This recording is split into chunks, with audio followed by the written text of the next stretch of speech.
All right, we're back. Judd'z Budz. What? Judd'z Budz. Episode 200 fucking something. 3, maybe, perhaps, could be, could not be. Who cares? Whatever. You guys count your episodes? We did for a while, and we did until we reached double Gretzky, and then it was just pointless. That's fair. Yeah. I mean, I don't know why we even bothered in the beginning, anyways. But anyways, Spokesy once again joining the show. Brett, Marshall, and Hoppy. Fellas, how we doing? I'm doing pretty darn good. It's playoffs are almost here. There's still some tight races in the West, and we talked tonight before we jumped on that there's still the possibility that somehow Edmonton could fall to the wild card too and play Colorado in the first round, which would be, kind of nice for hopefully the Wild, but that's probably the one team that could actually maybe wear down Colorado a little bit more for round 2. Than having to just be able to cakewalk through any of the other teams, maybe besides Vegas. Excited to talk Wild, Stars, and some other stuff tonight, and for this little kind of crossover episode we got going on. Hell yeah. I'm a little out of sorts. Z, you look way smarter than usual for some reason. I can't place it. And Brett, I know obviously the Waggle support, but I did not have on my bingo card you being a Penguin supporter tonight. It's wonderful. Welcome. Hey, I'd like to see Crosby for one last run. Hey, why not? Agreed. Let's move on.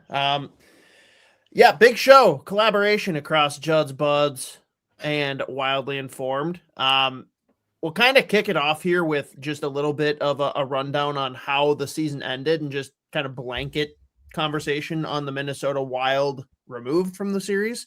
Then we're going to get into every postseason series here. And of course, there's a couple, like Brett said, the Pacific is an absolute cluster, but we'll just kind of talk through that group as a whole. The Wild and Dallas series, of course, we're going to go a lot deeper into, and Brett's got a lot of analytics he wants to kind of carve into on top of just what we've seen from both teams. The rest of them are going to be a little bit more bullet points. Each of us hit things that stand out, cool storylines, or just X factors. And then a little bit of college talk at the end, but probably nothing too crazy on that front. And let's see, what do we have here in the comments already? Cole, appreciate you, buddy. We can always count on Cole to be here and make us feel good. Love you, man. A little crime that we don't have a schedule for the matchup that has been aligned for 3 months. Russo basically told me when we were recording for Fellowship of the Rink this week, and then he kind of posted subsequently after that. It sounds like 1 o'clock or 4 p.m. are pretty much a lock for Saturday. Don't know beyond that, but you can pretty much there'll always be caveats, but one, assume that the Wild are getting fist fucked and they're going to be playing like 9:30 games. Yeah, they're being nice to us for game Central. 1. Although I will say though, are we guaranteed that Colorado will play somebody from the Pacific, right? Well, yes. So they're definitely late. That would make you think that the Wild maybe should get some of the earlier games than usual, given that there'll be basically 2 teams that are Mountain and Pacific versus Central and one of the others. Oh, there will be 3 Pacific, more or less. Yeah, so we might have a chance. We might get lucky. We might get lucky. And I'm stoked that it's an afternoon game Saturday. I have a concert on Saturday night. And so I was like, I really don't want those to cross over because I really want to go to the concert too. So a Wild win in the afternoon and then the concert at night would be a heck of a day. I hate to be negative, but I feel like you just ruined it. Like, we were going to have some reasonably timed games. Like, he caught it. All right, stick it to him. Yeah. Z doesn't have to worry about that. All of the Bruins games will be played at, 7 o'clock your time? Yeah, probably. Again, I've mentioned this 100 times before, but like the year that they won the President's Trophy and set all the records, the fact they had game 1 of the NHL playoffs on Marathon Monday in Boston at 7 p.m. The TD Garden was the drunkest building on the planet. It was fucking insane. Like, it was a fucking madhouse. It was like, this was probably a terrible idea. Everyone skipped work today. No one went to class in Boston. And everyone's been drinking since 9 o'clock in the morning. And this team has the city all fired up. But at least they won that game. Is 9 in the morning, is that late or early in Boston? Yes. All right. Well, let's kick it off. And there's definitely some comments already coming through that I'll throw up throughout. But for now, let's just talk Minnesota Wild in general. Season closed out in a weird spot where the Wild actually could rest players. And there's definitely some debate on like good or bad on that front. Which of course, C. Kramer comes in right away. Well, this season's playoff field test of rust versus rest. I've never heard it that direction. It's usually rest versus rust. Now you're throwing me into a pretzel. Will get center stage, considering you're still seeing multiple playoff teams, including Dallas, playing their full rosters through game 82. Just thoughts on resting the big dogs the last two games. Oh, I love the idea. I mean, I think I even kind of said as much on the podcast that as much as I would have liked to beat Dallas and a chance at home ice, I almost would have rather lost that game just to make sure. Like, Dallas is banged up, and Miro Heiskanen did get banged up in that game. And he's still day to day. They said he's hopeful for game one, but not guaranteed. And it's, it was a pretty harmless play, right? It wasn't like he was out there blocking a shot or anything. And I just didn't want to risk that in pretty much they were truly meaningless games down the stretch. But had they won, they would have been maybe a little more meaningful. But in the end, you still got to play Dallas. You still got to beat them 4 times, whether that's on the road or at home. I don't think it matters a ton to me. You got to beat him either way. I think the Wild have played him pretty well this year. And, I'm glad that we got guys going in. I mean, as far as I know, Zach Bogosian's the only one who's maybe a little bit hurt. And he's your number 6 defenseman. And it's probably only going to, I would guess in a playoff scenario, it'll be a lot of the top 4 with a sprinkle of Middleton, Bogosian, or Petrie, Hunt, whoever it ends up being on that third pair. I don't think they'll play a whole lot. Middleton will on the PK because he's been kind of, I think, their number 1 guy since about middle of the season in that spot. But yeah, I think it was a good idea to give him a good rest. And, the Wild are coming in really fresh. And, it's nice to be on the opposite side of that coin for once where, previously it was Eriksson Ek playing on a broken leg, Ryan Hartman playing through injury, or whatever else it has been. Like, this is probably the healthiest the Wild have been for a first round, I think, in a couple of years, at least from what I can remember. Marco Rossi playing through hatred from the organization for whatever reason. Yeah, also that notable injury. I'm in the same boat though. Like, again, it was nice to be able to tell the big dogs that they could have a couple nights off here, and it was fascinating watching both Foligno's and Michael McCarron play like 15 minutes and like pretty much every shift trying to commit a felony. And it was like, some of the game, like the Blues game was annoying. That sucked. And a couple of the other, but like it was just very funny how every shift it felt like Michael McCarron was getting double shifted, and he was either like trying to score or decapitate someone. It was wild to watch. It was like, third line center, first power play unit, Michael McCarron. I was like, holy shit, this is insane. That being said, he flashed some more puck steals and some more offense than I had seen him ever. Like far more than I anticipated for the beginning. But the interesting was the game 1 lineup looks like who's in, who's out. I have a feeling I'm going to be annoyed game 1, but resigned to the fact that a Bobby Brink of the world might be one of the odd man out, and that's going to annoy the hell out of me. I don't think we'll will be. I'm very convinced he will be. I think might be like PTSD from just assuming that something like this has to happen every fucking time. I mean, dude, straight up, when we recorded on Monday with Joe and Russo, he basically said it's probably Yurov or Brink. Yeah, I don't know about and I previously was in that boat. I thought Yurov played really good the last couple games. Like, he looks like a guy that wants to play in the playoffs. That's trying, putting pucks in the net. Tarasenko likes playing with him, I think, which is huge. Like, it's if you want that third line to be your tertiary scoring option, which Dallas is top heavy, I think, with their top 2 lines, especially with Hintz out. That gives you an advantage when you're down your third line. If you can have a tertiary threat to match up against their bottom 6, give you another layer of scoring there. And the other piece for me is, and I think Russo brought this up, I can't remember if it was on your show or it was a radio hit or something other this week, but he mentioned just how like Marcus Foligno can kind of lose his head when teams go after Nick. And I think like, you don't want to fall down early because Marcus Foligno took 6 penalty minutes in the first game and Dallas popped into power play goals. Because that's, I think, the one area I think at me that concerns me a little bit. I think the Wild's penalty kill has been absolutely stellar since the trade deadline. I don't know what the exact percentage is, but I know they pulled up their percentage from that time from like 77 or 76%. And I believe they finished the season at like, I think right at 80 or very close to 80%, which to pull up 3% on that number through whatever 20 games is difficult to do. But I'm still like, that'd be the one area Dallas like scares me a little bit. Is the power play. And I think if you can mitigate that scenario with Foligno out, plus I think the Foligno, McCarron, Trenyon line, like even the numbers, the analytic numbers we'll get to later are really good for those three. And for whatever reason, the year of Tarasenko and whoever else ends up being it, whether it's been Trenyon or whoever, I think Brink, I think it'd be interesting. We don't have a ton of data on them, but they've had some chances at least. That was on Fellowship of the Rink. And then the other thing that kind of came up subsequently from that, if we're talking historically in this matchup between Dallas and Minnesota, we don't have a clear disadvantage like we have in the past in the coaching category. And I'm not even talking on ice. I'm talking about losing the off ice post-game presser battle between Dino and now New York Islanders head coach Pete DeBoer. So at least we're not going to have the refs completely hating us for that reason. Yeah.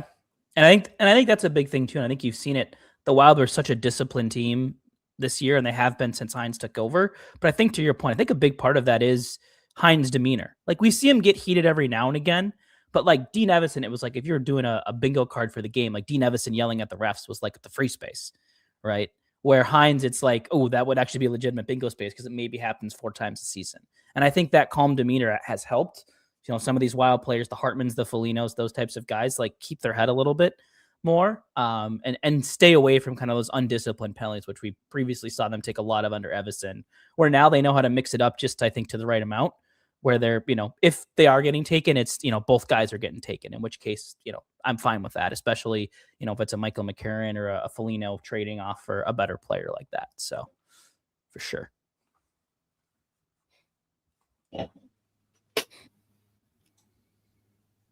He has no opinions. All right. I was just sorry. I was looking at Dave's chat, and I was just like, so I was pulling up some of the old North Star pages, and I was trying to figure out what my answer was to this question. Okay, sorry. We're going to throw it up now because he said it. We definitely would have eventually, but super chat from our boy Dave Valensky. I've been watching old school North Stars playoffs. I think that Hartsburg is the most underrated North Star player from the 80s. Who is your guys' favorite North Star player? I was going through a bunch of them, and I can't like get past Basil McRae putting up like 1,500 penalty minutes in 5 years. Like, with 378, 365, 351, 224, 245, including 94 penalty minutes in 22 playoff games in 1991. What a fucking machine. He was just mowing people down every year he was in Minnesota. I just can't get past that one, I think. It was just wildly entertaining. Yeah, I mean, North Stars were pre my time, so I don't have a strong opinion one way or another. But I mean, the North Star I've been exposed the most to in my life, not so much from the playing standpoint, but I'd probably have to go Lou Nanne because he's one of my favorite people to listen to talk, whether it's color commentary, a podcast. Like he is just enjoyable sharing his knowledge of the game, and I imagine that comes from being fun to watch when he was playing as well.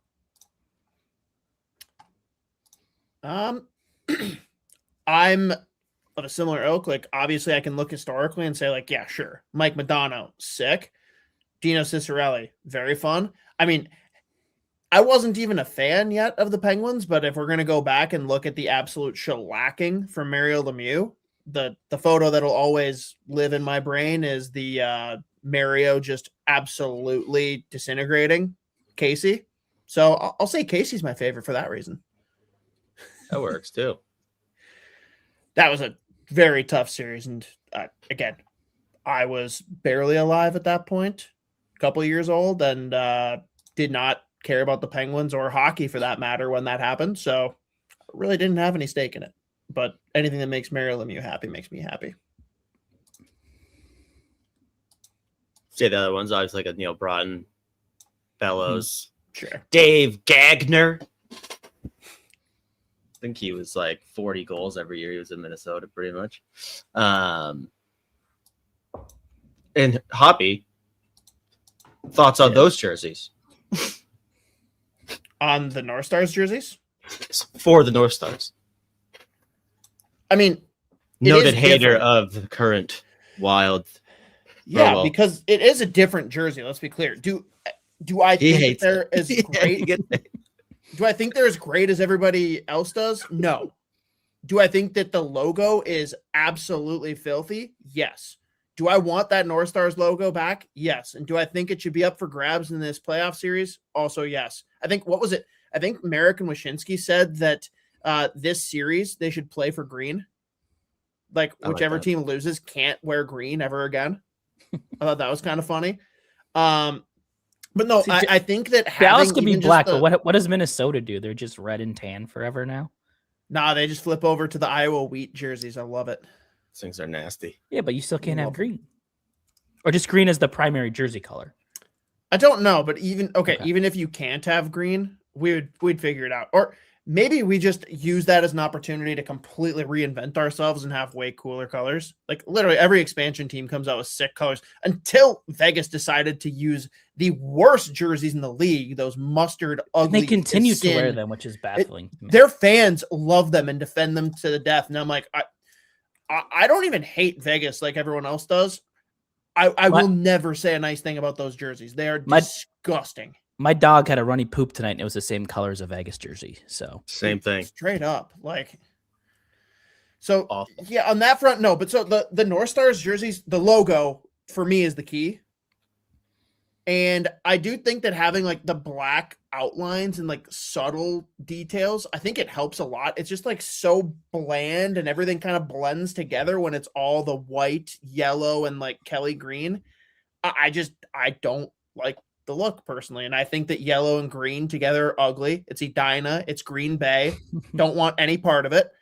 But I've accepted that the fan base completely disagrees and that it's not going to change. And if anything, they'll probably eventually just go to it full time. I do hate the Wild logo with that color scheme. It looks horrible. I do agree. I think on this one, it looks okay because I think it's a 3-color logo.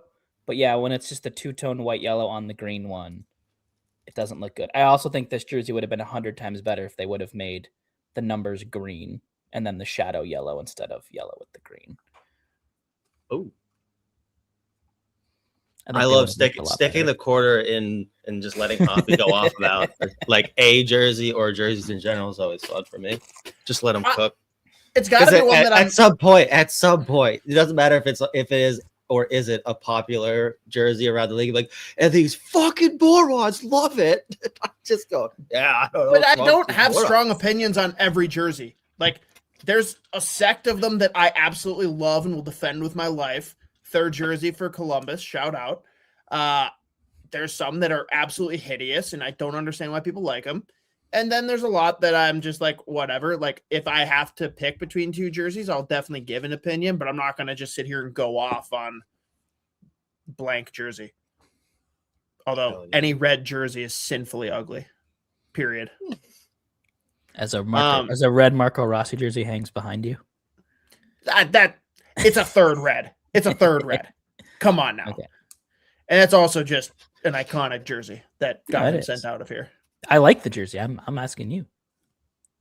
I guess the top of the jersey throws that a little bit out, but I love that whole striped thing. It's just very unique. It's fun. But fair counter argument. Did not like the Wild Reds. I'm conflicted on them. I think the complete uniform looks better than the jersey. Because you get more of the green from the breezers, the gloves, the helmet. Like, it feels less in your face red like some of the other ones, but I like the first rendition of it better than the Reebok Edge piping shoulders. I liked when it was the first version first, the original third jersey. But the reality is they should just go back to, they should make the white jersey that they wore this year, their permanent white, and then just do the flip version of that for their green. And then we'll all be happy again. I think Hoppy also doesn't like that one. Hartford? What? I like Hartford. No, the white one. What do you mean? The third jersey this season. Those are Yeah, I beautiful. don't like the North Star color jerseys for the Wild. No. They're not North Stars. The whites, they're like 25th anniversary ones. The white. Oh, those. Yeah. He also doesn't like those. I don't like the like full arm stripe, but I hate them way less just because of how much I hate the retros. Fair enough. They've grown on me, but when they originally came out and that was like their first jersey, I'm like, these suck. But now that they've gone through their evolution of really only having one jersey that I've ever like truly enjoyed, it doesn't seem as bad. In comparison. I did think when Fanatics took over from Adidas that they would go for the sales grab and redo everyone's jerseys, but it hasn't really happened, which they can't really figure anything out. No, it was probably a miss on their part. They're probably like, oh yeah, we could have done that, huh? Cosgrove. Steed. More often than not, I don't say this to you, but you're just flat out wrong. I'm sorry. Liking the golds more than the original gray ones. Yeah, gross. It's bad take.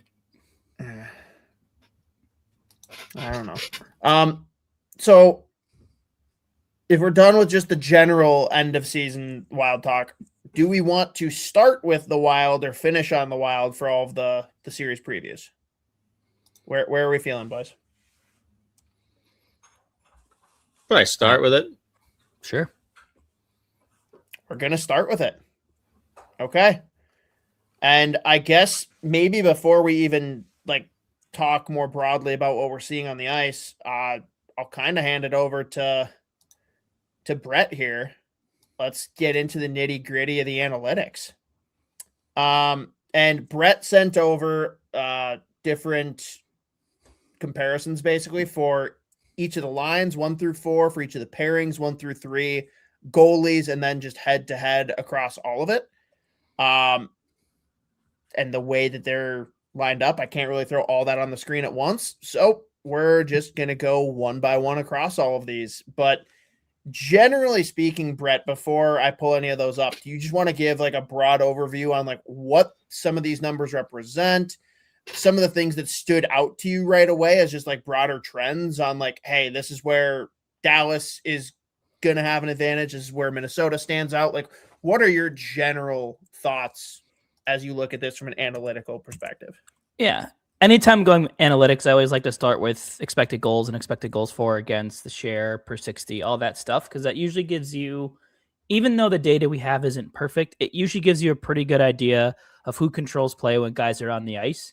And I think like the best example is Faber and Hughes when they're out there. Like they generate insane amounts of expected goals. The Wild score a ton, but they also give up a ton. And yeah, I think you see that when those two are on the ice. Like it feels like the Wild are always in the zone. So I like to find things like that. And I think expected goals are a pretty good indicator of that. I think the thing that surprised me the most is, I knew the games were pretty tight this season. I mean, it's 2-1-1 overall. I believe the Wild took the season series. Probably should have won that last game, but a little meltdown in I think kind of just late there once they got the lead.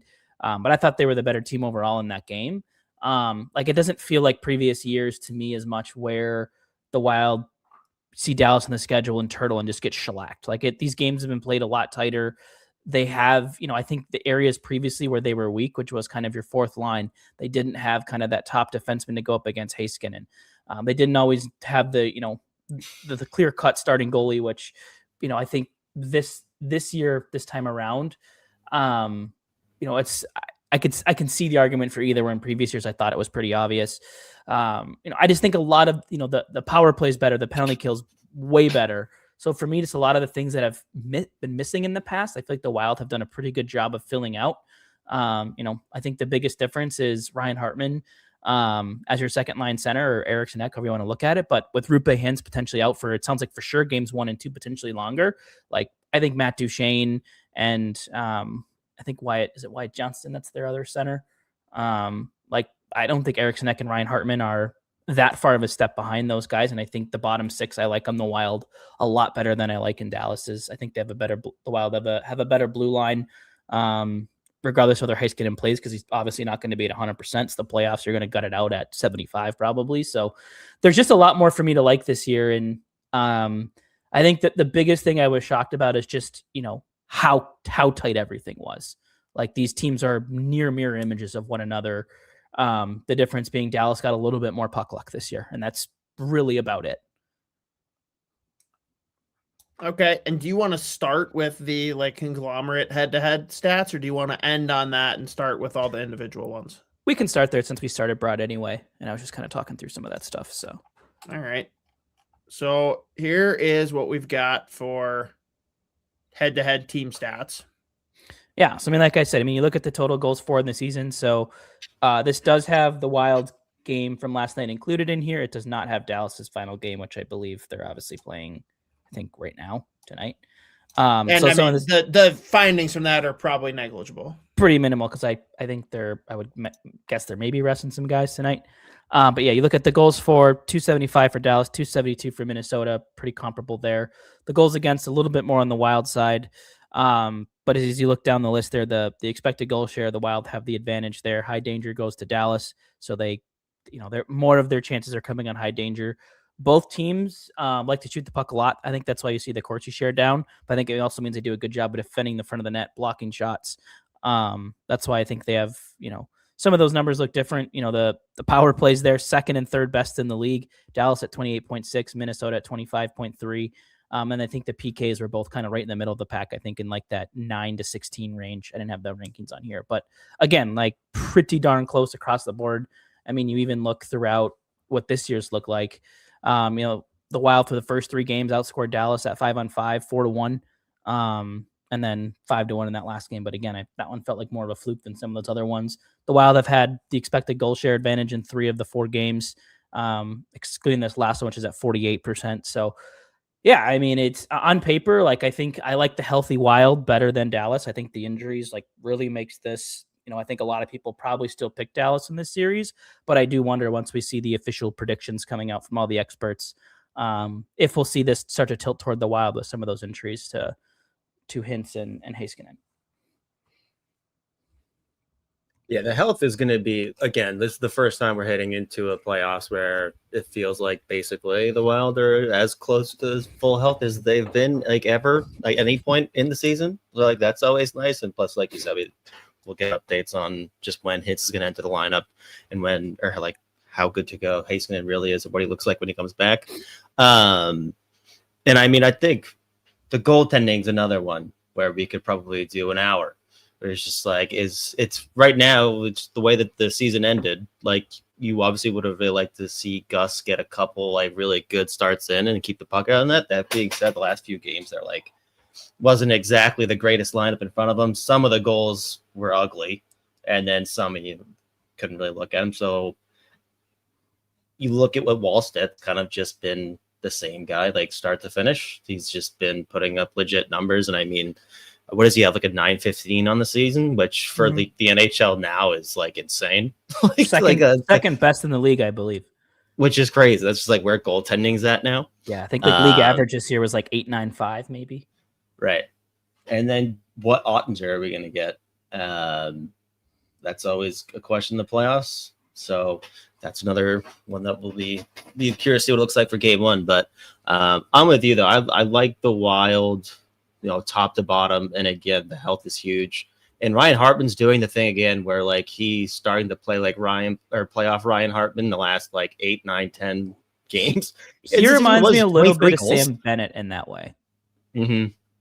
Regular season, he's this guy's, he's a fine middle 6 guy, plays with an edge, scores some goals, can play up your lineup, but the playoffs hit, and all of a sudden it's whoa. This guy is built a little bit different for playoff hockey. Yeah. He just has his nose for those big moments too. Even when you look, was it game 3, the play he makes, just looking up at the scoreboard with 5 seconds left and flinging the puck. There's just little things like that. He's always just feels like he's on for those playoffs, whether it's actually scoring the goals or just little plays like that result in goals, obviously. But I do like the Wild winner if Nyquist doesn't go offside, I believe. Right? Oh my God. Yeah. He's the one that scored. Nyquist's biggest contribution. was fucking up. And yet, fucking 18 minutes a game. Yeah. Well, let's go off of what you guys were just talking about. And let's just talk about the goalies. And I only am half joking here, but like, do you give any credence to DeBoer being gone helping Ottinger? I don't think so. Like, I think it just keeps him where he knows he always was. I think like you're maybe I think maybe if you're Ottinger, you have a better chance of bouncing back if you do have an off night, knowing that hey, your coach probably has your back this time around. But I think just in general, like he has a little bit of a chip on his shoulder when he does play Minnesota. It's your hometown team. You probably go out a little bit extra. But again, like I don't think the Wild put 5 up on him once, 4 up on him once. The other 2 games. So it's not like he's been the reason Dallas is, I don't think in the games Dallas did win, in the games went to overtime, I don't think that, Ottinger was necessarily a huge reason in those games. So he doesn't scare me, I don't think, as much this year as previous years. But, I view him and, whether it's Gus or Wally, like pretty similar. Like even the numbers on the screen here again, like even down to goaltending, even the goal save above expected. Like this is from Natural Stat Trick, so depending on who you use, the numbers will be a little bit different. But Natural Stat Trick gives Wallstedt the highest at 13.8, and then you have DeSmith at 13.6, Ottinger at 13.1, Gus at 10.2. Pretty similar across the board. Goals against averages are all from like 2.45 to like 2.7. Save percentage is all right around like 900, with we talked about Wally being up there. High danger save percentages are pretty around like 825. Like it's no matter who starts for either team, like they're good goalies. And so like I think the Wild I could see be more likely to use both. I do think Dallas, no matter what, will likely stick with Ottinger, but we'll see. Maybe if he drops 2 and is terrible, then maybe we see DeSmith. But I think that would be more of it. Where the Wild, I think whoever starts game 1, I think if they lose, regardless of their unless it was clearly not their fault, if they stand on their head and the Wild lose 2-1 because they couldn't score at the other end, then maybe that goalie stays for game 2. But I think all other scenarios, that leash will be short and we'll see the other goalie in game 2. DeSmith can win a game. He can't win a series. I say this from deep experience with the matter. Maybe I'm galaxy branding this, but just from the psychological perspective, are you better off playing Gus game 1 and seeing if he can shake it off? Because if you bench him game 1 and then you come back to him in a pinch in game 2 or 3, is he coming in just kind of head fucked? Whereas I don't think Wallstedt's going to give a shit either way. Originally, I think it would have said yes, but I think the more I think about it now, I think it's the opposite, right? Like, hey, I lost my job to the rookie. If I get in there, I'm not letting him take it back. Is kind of, I think, how I would see it. Like, that's how those two have played all year. Like, they fought for the net. And so, like, and, those two have a tremendous amount of respect for each other. And if you're Philip Gustafson, you look at the play by both of you, the last 5 games, ask him straight up, hey, if based on recent play, who deserves to be in the net? I think he'll tell you Gus does. I think he'll tell, or that Wally does. I think he'd be like, would he want to be in the net? Absolutely, because he's a competitor. But I don't see that being an issue, maybe as much as others do. I think the Wild are going to play hard for either team, but I lean it should be Wallstedt. I've been saying it for a couple of games. I just think Gus looks a little bit off right now. And I think especially looking at Dallas being without Hintz for these first 2 games, like this is your chance. And I think you got to put your best roster on the ice. It means putting out your guys that are hot, that are feeling it. And, we've seen Wally all year step up in the big games. Like his bad games are against the bad teams. His good games have been against the good teams. There might be an anomaly here or there in those, 35 games he's played, but I would bet you 20 some of those games were games he played well against really good teams. So I don't, and he's been a winner at every level he's played at too. So like, yes, he's inexperienced, but he's won World Juniors. He was on some of the best teams in the SHL and his Swedish junior teams. So it's not like I don't think the spotlight's going to be too big for him either. My caveat is like, I led with that because of your comment that you think they're going to play both. And if you know that you're going to play both, that's where maybe I lean. Like you're going to get a better version of Gus if you say, hey, I just think game 1 is that important. I think Wallstedt should start. Let's be clear. I'm not actually advocating for this. It's really more off of what, like, if you think they're both going to play, if that's like the plan, I maybe lean starting Gus. Because And it wouldn't like shock me if Wally. that's the way that they go. But I think I'd that be leash is a little extremely surprised. short.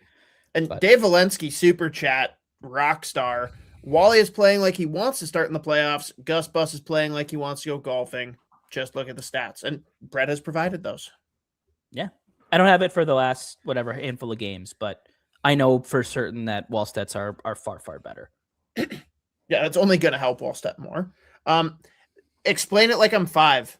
Like the people that aren't as familiar with analytics that are listening or watching here, like what does some of this represent? And anyone that is listening audio right now, go to YouTube, make sure you watch because we've got all of the numbers broken down on screen for you. Yeah. So goal save above expected, that's probably my favorite way to evaluate goaltending. As I mentioned, I said when I'm looking at analytics for a game overall, I always like to start with expected goals. I think goal save above expected is probably the best goalie stat we can have. It basically think of it like every shot that is taken on the ice, no matter who's taking it, who's in net, all of that essentially has a probability of becoming a goal. And there's some really smart people that built models that found trends and saw, hey, this type of shot, when it was a one-timer versus just a wrist shot from this spot, 10% of the time maybe it became a goal, and maybe 3% of the time it became a goal. Like they analyzed, I think it was a bunch of data from like 2007, and then a lot of them keep real time up through the previous seasons. And they figure out what's the percentage of these shots that happen of becoming a goal. And they build these really complex models to assign each of those numbers a value. And over a game, you accumulate what's called your expected goals based on the quality of shots that you took. Generally speaking, the closer you are to the net, the higher chance that puck had of going in, which makes sense. The further away, the lower chance it had. So the goal save above expected is just, how many, it's a way of evaluating a goaltender. So if a team, in a game generates 4.5 expected goals and the goalie gives up only 4, he'd have a half a goal save above expected, and that accumulates over the season. On the flip side, as we saw with Gus in the final game of the season, Dallas had, I believe it might have been sub 2.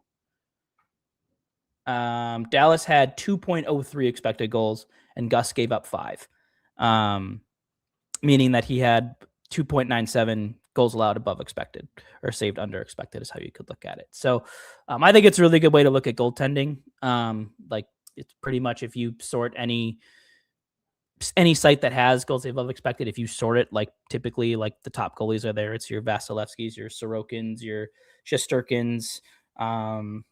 There were some other big name, more surprising names up there this year, but it's a pretty good indicator usually of, who should be in Vezina voting, that kind of thing.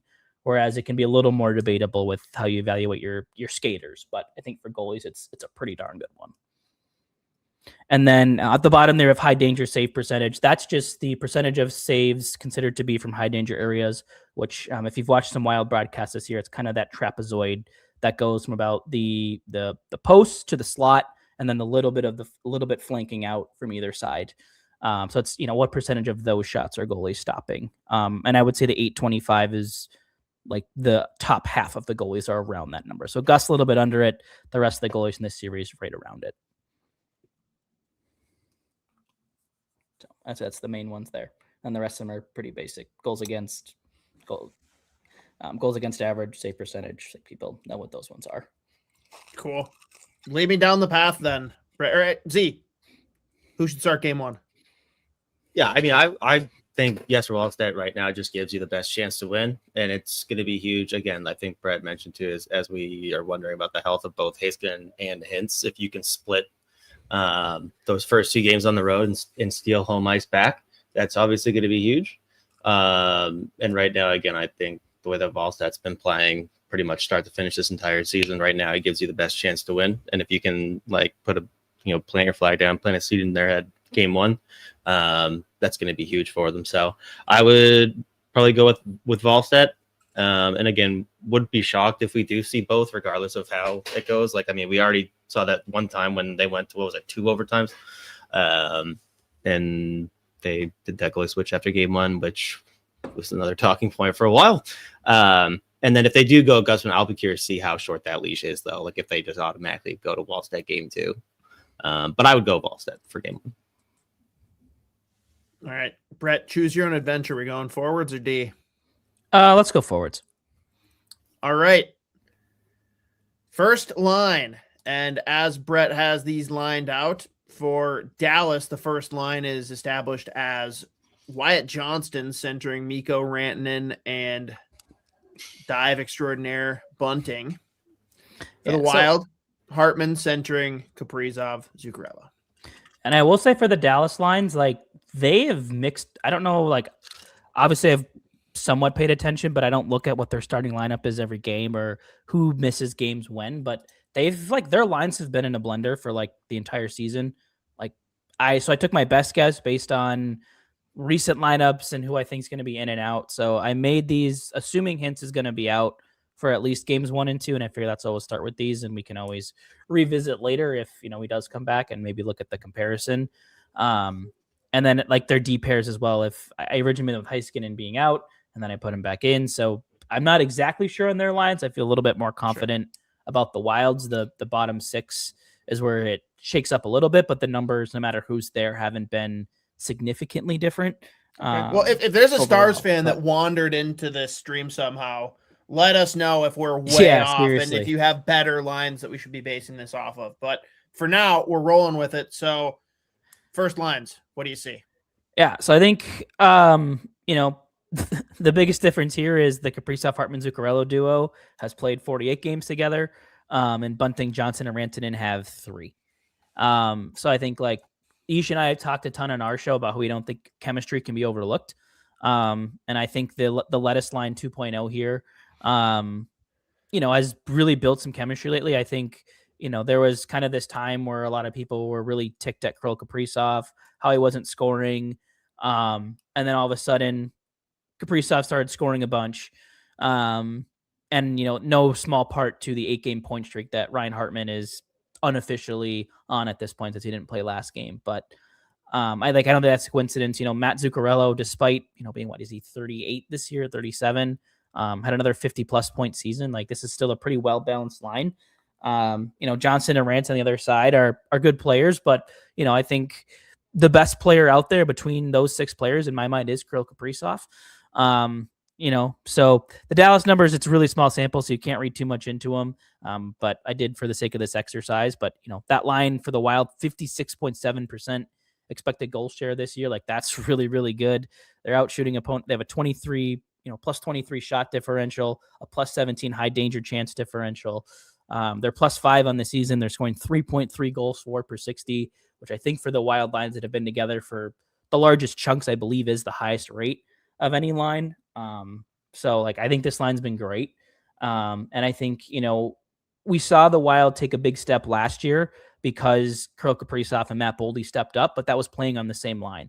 And I think if they can really get this 1-2 punch where Dallas, Dallas does something similar, splitting up, we'll see if they, do they put Robertson instead of Bunting on that line and just load up a top line? Or, do they do what the Wild do, separate those out? I don't know yet. I'm guessing they'll separate them for this reason, is that the Wild are separating them and Dallas has to match that. Versus, typically we see the Wild being the team that has to match. I think in this case, Dallas is going to want to match a little bit more, and they'll have that ability with home ice those first couple games as well. But I will caveat, and I will say, I think it would not shock me if late in the game, if it's tie game or the Wild are down a goal or something, it would not shock me to see them put together the Eriksson, Boldy, Kaprizov and just run those guys out. And then like Hartman, Johansson, Zuccarello is kind of your de facto scrambled second line. Or maybe Tarasenko jumps up there for Johansson if goals are the end target. But I feel really good about this. Like I said, on the Dallas side, like that line's been unlucky, but they in the 3 games they have played together, 63.4% expected goal share, pretty good. But like I said, Johnson and Rantanen are pretty good players. It probably doesn't matter a whole lot who goes on that wing. I think Sam Steele has played in that spot at times this year. And he obviously was successful because those 2 guys can carry him. So Minnesota Wild legend Sam Steele, how dare you? Okay, fair. Z, anything you care to say about either first line, or do we just carry on and we can have more of a consensus talk after the analytics? Yeah, I'll be curious to see what Dallas's first line actually does look like, because if you look at the line combination when they load it up, like Robertson, Ranton, and Johnson, they've played like 130 minutes together this year. And I mean, the numbers are pretty fucking impressive, obviously. And then Robertson and Johnson have both also played a ton with Maverick Bork. Maverick Bork's like pretty inconsistent, but there's a ton of skill there. So I'll be curious to see like what it looks like. Again, that's going to have a lot to do with Hintz's injury and how much they have to shake it up. So we'll see. I think I might have originally had Bork on this line, and then I saw that he had a fair amount of ice time with Robertson, and then I looked at like their lineup that they had for that day, and they had those two split up, so that's why I went with it. But yeah, like I said, like their lines have kind of been in a blender. They have like 6 lines that have like 100 to 250 minutes together. Yeah. That has been a blender of players. Like I have no idea. Where the Wild, it's a little more obvious who plays with who. Yeah, so I think throughout different points of the year for Dallas, like they've had Rupe Hintz out, Matt Duchene out. Obviously, Tyler Seguin's basically been out the whole time. So like down the middle, they've had several different options up and down that lineup. So we'll see. And then fucking Ranton is getting suspended. You know, that goon tried to take out Kaprizov's knee. I mean, the back-to-back games where he should have got big suspensions was nuts earlier this year. That was crazy. One game. Very normal behavior. All right, let's move on to the second line then, which Brett has laid out as Matt Duchene centering aforementioned Bork and Robertson. And for the Minnesota Wild, let me know if you've heard this one before. Eck centering Boldy and JoJo. Yeah. So again, like I think you look at, you know, the top, the top line for each team, maybe a little bit more of that, you know, the straightforward skill, you know, with Kaprizov and Rantanen out there. And I think you look at these lines matched up, I think you get a little more of the two-way play potentially here. You know, as much as the meme's been made about Robertson, like he's still a pretty darn good player. You know, seems to have pretty good success against the Wild. This line's been great for Dallas this year. 52 games at this line's, you know, had played some minutes together. So I think the biggest sample of the forward lines, which is why I eventually settled on this one. Really good puck luck. They have 5 goals per 60 minutes. So you think, you know, playing, if this line gets, you know, 10, 15, 20 minutes a night, like there's a good chance that they're finding the back of the net. You know, pretty darn impressive, you know, 2.1 goals against per 60, a little bit lower, the goal differential, only +4. But you know they're controlling 54% of their expected goals. They're controlling their high danger chances, the shot chances. But on the other side, the Wild are as well. 4.2 goals per 60 for this line, where they have the advantage. That goals against metric, 1.8 goals against per 60 with Ek, Johansson, and Boldy out there. Not surprising. These are 3 guys that, you know, really do dedicate themselves to playing 200 feet, playing in both ends of the zone. You know, Matt Boldy, I think, is one of the best defensive stick players in the NHL, forward or defense, like just the little plays he can make to chip pucks out, disrupt passes. Johansson, obviously well documented, you know, his skating ability to enter the zone, to back check, pick up, you know, he's really smart defensively too. And Eriksson Ek, of course, we don't have to talk too much about him. So, you know, I think this is a line that, you know, these lines could be very little space out there, but all it takes is one little breakdown for one of these lines to pop the puck in the back of the net. But again, I think you look at these two lines, even without Rupe Hintz, like it's still pretty challenging. But again, I do lean the Wild have a slight advantage when, you know, you have a guy like a Michael Bunting in there. You know, you could argue Johansson's similar in that aspect, but I think you just look at, again, the chemistry, like Johansson and Boldy. Matt Boldy's come out and said he likes playing with Johansson. You have the Swedish connection between JoJo and Eriksson Ek. Like there's some more chemistry there, I think, than maybe what Dallas has on some of their lines. So, but should be fun to watch. I'm really intrigued to see how these lines really do end up matching and what the coaches do, you know, home and away, and just seeing how the coaches navigate these matchups. I think that's going to be a huge part of this series, no doubt. Yeah, and obviously a bigger like thought experiment, but unlikely that the first line and first line are going to match up, second line match up. Like this is just showing more or less a depth chart. Like, hey, how good is our second line compared to theirs? So that people understand, because like they're not going to be matched up often, and maybe some of the numbers that we see where some of these lines are deficient and some are excelling, maybe on paper like one's better or worse, but because of where they thrive, maybe they are very different matchups. And I think that's maybe a fun thing for us to revisit, Brett, after the first 2 games. Kind of look at, okay, first, we actually know what the lines are now. Second, where are the matchups that Dallas is trying to get while they're at home? And now what do the Wild have to do to get out of it? Here's the numbers to kind of explain and rationalize all of that. Right. Moving on then to the third line. Go ahead. Yeah, well, we already talked a little bit. This one could be controversial. I have two guys in there that both could be scratch game one, so we don't really know. And I have no idea. Both. I have no idea on the Dallas side who's in their bottom six. This was my best guess, but they have so many players that have come in and out. I just went on what their most recent lineups were. So I think Ben will be in there for sure. And then I think their fourth line, I think I'm pretty accurate, but I have no idea about, I don't even know how to say these guys' last names. I'm not even going to try the center on Dallas's. I think the right wing is Hyry is how I would say it, Hyry, but these are some insane names that I did. Ritzkovian. Sure, that's what that says. It is. It's Ritzkovian. Sorry. Bunch of letters in there that are not in the spelling. He has a brother too. That was like when Will Ferrell is on Old School and he like just blacks out up at the microphone and screams out the perfect answer like he's AI. That was Z. But nailed it. Yeah, I think, like I said, we kind of talked about this earlier in the show, but I do think, especially for these first, I could see it especially for these first two games when Dallas is without Rupe Hintz, about the Wild loading up a third scoring line to give them that advantage. Because I think that's an area they can exploit is, Danila Yarov has probably played some of his better hockey that he's played this season right now. Vladimir Tarasenko has been a completely different player since basically, I feel like since the calendar flipped. He's been awesome. He's been more than I think I would have hoped for. I think Isha and I on our show said, hey, if he hits 20 goals, that's a pretty darn good year. And I think he finished with 23 or 24. His shot's still really lethal. Like him and Yurov clearly have chemistry. And I do think it's important to point out too, like he started the season like ass. And this 20-goal season, like he got his 20 goals on the back half. Like it is not just scoring 20 goals. Like the pace he's been playing at is well above that. I ate my words. I thought it was a very weird move. And I thought at one point it was close. Like I wouldn't be surprised if they're considering putting him on waivers when they get healthy. And then, he all of a sudden woke up and has played really, really well. And I think took advantage of injuries, but I think where he's been, I think to me, like underratedly of value has been on the power play. When they have had injuries, to who's ever on the first unit, whether it's been Eriksson Ek or Kaprizov or Boldy, or Zuccarello, like Tarasenko stepped in and filled that role great.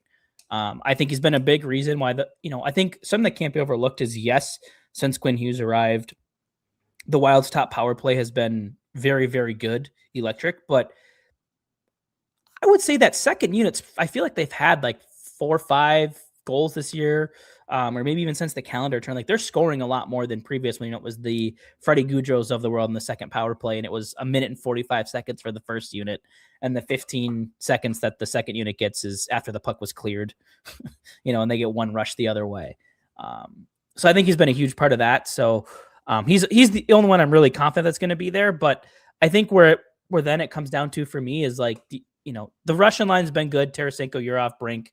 That brings up the aforementioned, can Marcus Foligno keep his head if Nick Foligno, Dallas, they know how to get under the skin. That's a guy they're going to try to get under the skin of. They saw, hey, every time we poked Nick, Marcus blew his top. Like we're going to do that every shift to try to get on the power play. So I think that's why I lean Brink here.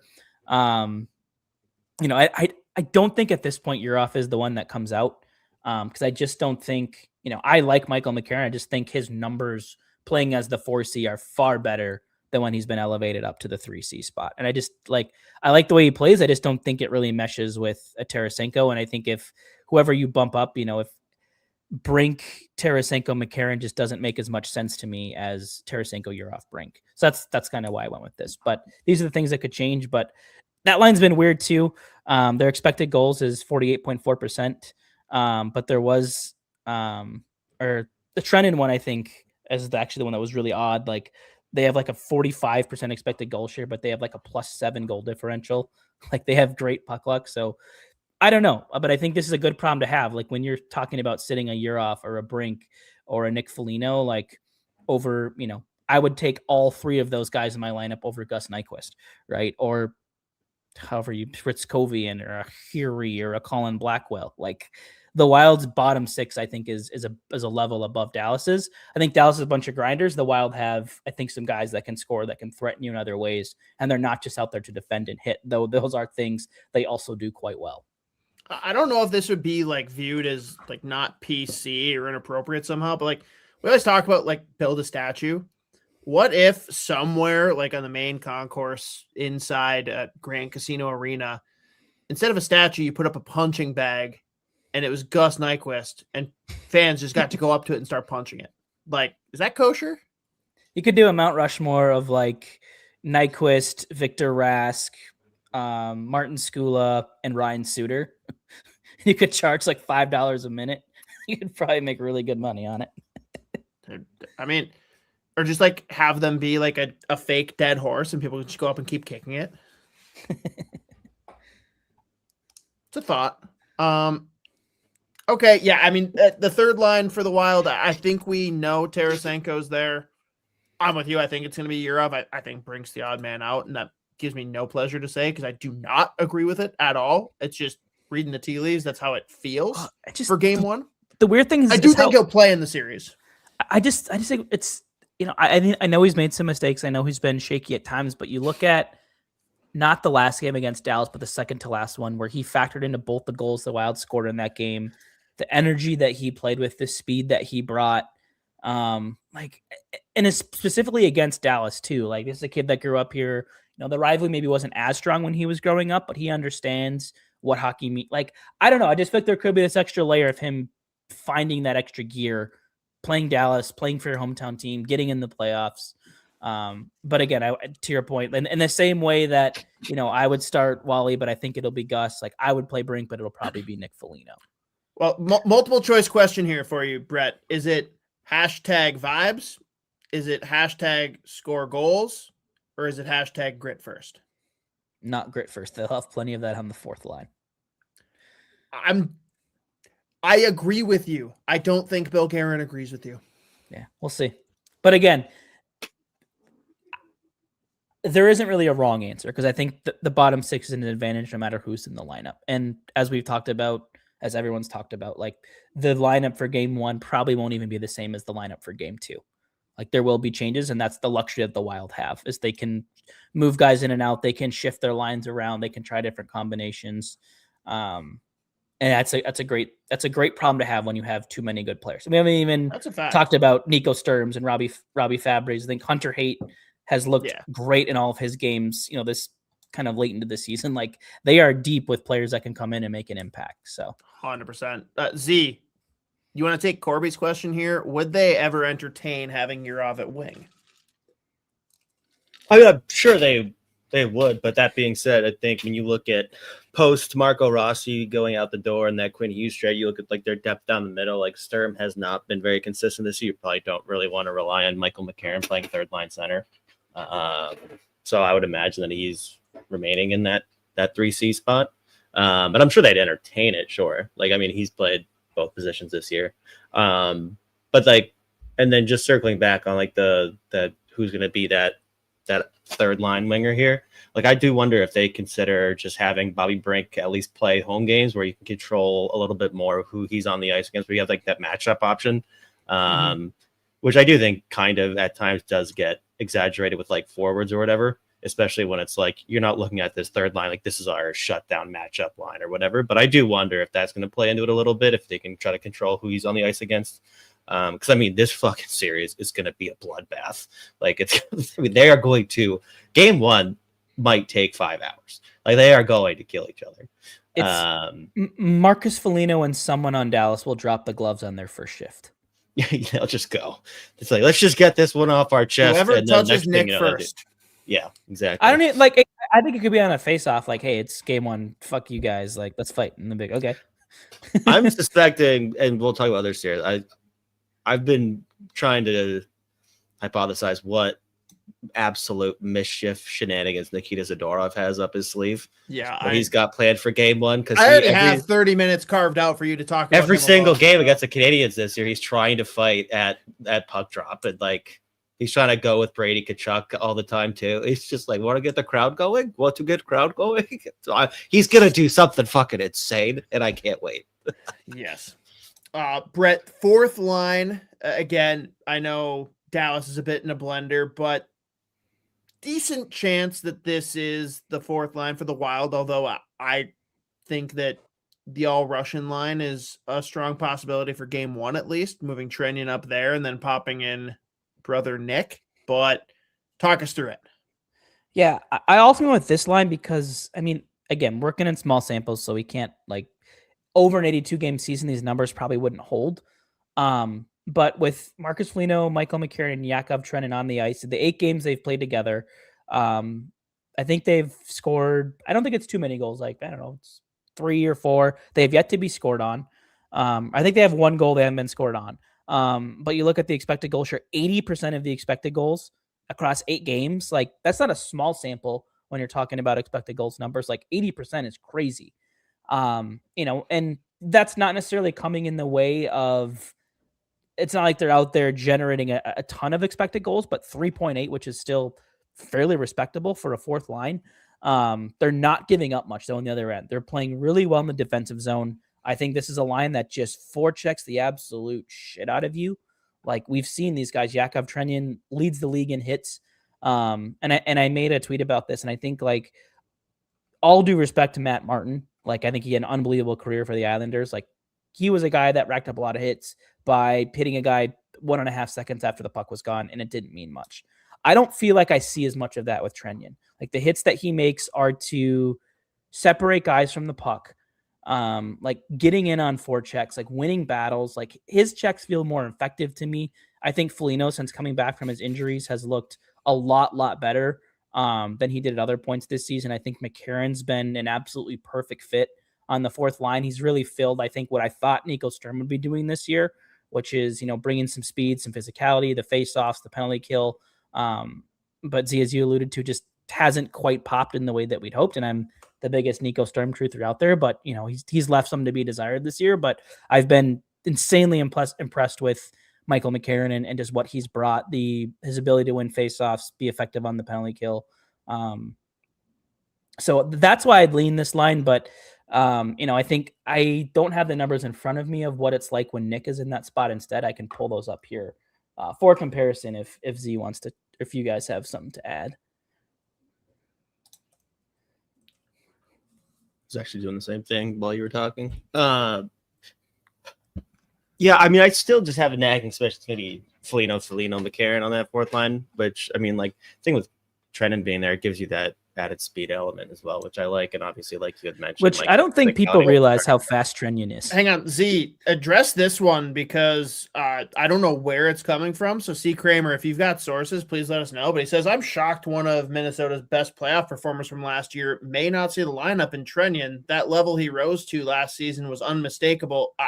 I don't see a world where he doesn't play if he's healthy. Like, if anything, he's getting promoted, not demoted. Trenyan, yeah, he's the player I'm the most sure about in the entire. Him and Tarasenko are the two I'm the most confident in. I could see the case for all the other guys to come out. At 97, guys, okay. Well, I mean specifically in the bottom 6. Key caveat. All right. Let's see.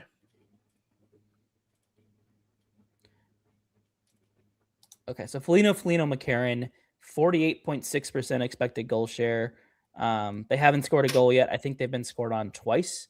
But they've also have the goaltenders have a 60% save percentage with those 3 out there. So probably some regression there. But again, 48.6% across 4 games, 80% across 8 games. Like, I'll take the bigger sample there.